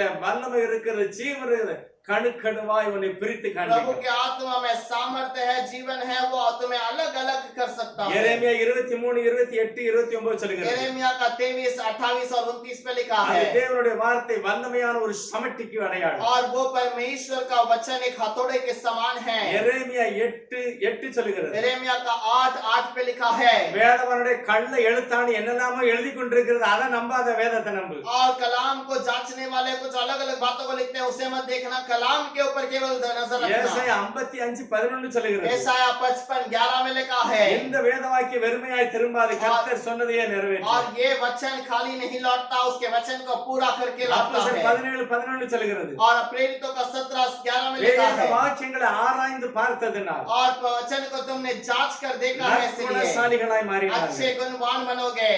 அப்போஸ்தலர் 28, 23, 27 சொல்லுகிறது. प्रेरितों का 28वां अध्याय 23 और 27 वचन में लिखा है। 28ல प्रेरितों के 28वें अध्याय के பவுல் अंदर அருமையாக பேசுகிறார். पौलुस ठीक से कहता है நான் முழு வேதாகமத்தை உங்களுக்கு விளக்குகிறேன். मैं पूरे कलाम को तुम्हें समझाता हूँ, நியாய பிரமாணமானாலும் சரி, व्यवस्था हो தீர்க்கதரிசனமானாலும் या சரி, भविष्यवक्ता का किताब हो, தேவனுடைய வார்த்தை தெளிவாய் प्रभु காண்பிக்கிறது. का वचन ठीक से बताता है। உனக்கு ஆசீர்வாதம் உண்டு, तुम्हारे लिए आशीष அதை है, தெளிவாய் பார்த்துக்கொள். उससे ठीक से समझ ले அப்பொழுது உனக்கு ரட்சிப்பு और கிடைக்கும். तब तुम्हारे लिए उद्धार இந்த होगा। வேதத்தை மதிக்கிற யாரா இருந்தாலும் சரி, इस कलाम को आदर करने वाले कोई भी क्यों न रहे, தேவன் உங்களை ஆசீர்வதிப்பார். प्रभु आपको आशीष करे। வசனம் வெறுமையாய் திரும்பாது, वचन खाली नहीं लौटता வசனம் ஆசீர்வாதத்தை கொண்டு और வரும். वचन आशीष को देता है। எலியா யோவான் ஸ்நானகன், एलिया यूहन्ना बपतिस्मा, மேசியா இயேசுவானவர், मसीहा जो यूहन्ना है, மத்தேயு 28:19 और मत्ती का 28 के अंदर 19 அதனுடைய விளக்கம் அப்போஸ்தலர் 2:38 और उसका प्रकटीकरण प्रेरितों का दूसरा अध्याय का 38 वचन। அலசடிப்பட கூடாது, எல்லாம் தியானித்து சத்தியத்தை ஏற்றுக்கொள்ள और வேண்டும். इसे ध्यान कर कर आप सत्य को जान लो, यहाँ वहाँ फंस न जाओ। இயேசு சீக்கிரம் வரப்போகிறார். यीशु जल्द आएगा। தேவன் வருகின்றார் வேகம் இறங்கி, தேவ பர்வதம் தம் பாதம் நிறுத்தி, தேவன் வருகின்றார் வேகம் இறங்கி, தேவ பர்வதம் தம் பாதம் நிறுத்தி, பூமியின் நியாயம் தீர்த்திடுவார், பூலோக மக்களும் கண்டிடுவார், பூமியின் நியாயம் தீர்த்திடுவார், பூலோக மக்களும் கண்டிடுவார், இயேசு கிறிஸ்து வருகின்றார். இந்த கடைசி காலத்திலே கர்த்தரை குத்தின கண்கள் யாவும் கண்டு புலம்பிடுமே, கர்த்தரை குத்தின கண்கள் யாவும் கண்டு புலம்பிடுமே. ஏழாம் தலைமுறை ஏதோ குறைத்த எல்லா நிறைவேறும் காலம் நெருங்க, ஏழாம் தலைமுறை ஏதோ குறைத்த எல்லாம் நிறைவேறும் காலம் நெருங்க, இயேசு கிறிஸ்துவின் சத்தியத்தை ஏற்க மறுத்தவர் நடுங்குவார், இயேசு கிறிஸ்துவின் சத்தியத்தை ஏற்க மறுத்தவர் நடுங்குவார், இயேசு கிறிஸ்து வருகின்றார். இந்த கடைசி காலத்திலே கர்த்தரை குத்தின கண்கள் யாவும் கண்டு புலம்பிடுமே, கர்த்தரை குத்தின கண்கள் யாவும் கண்டு புலம்பிடுமே. எதை விதைப்பாயோ அதை அறுப்பாய், எல்லா அநீதிக்கும் கூலி கொடுப்பாய், எதை விதைத்தாயோ அதை அறுப்பாய், எல்லா அநீதிக்கும் கூலி பெறுவாய், கல்வாரி சிலுவை அண்டிடுவாய், கர்த்தரை நம்பியே தப்பிடுவாய், கல்வாரி சிலுவை அண்டிடுவாய், கர்த்தரை நம்பியே தப்பிடுவாய், இயேசு கிறிஸ்து வருகின்றார். இந்த கடைசி காலத்திலே கர்த்தரை குத்தின கண்கள் யாவும் கண்டு புலம்பிடுமே, கர்த்தரை குத்தின கண்கள் யாவும் கண்டு புலம்பிடுமே.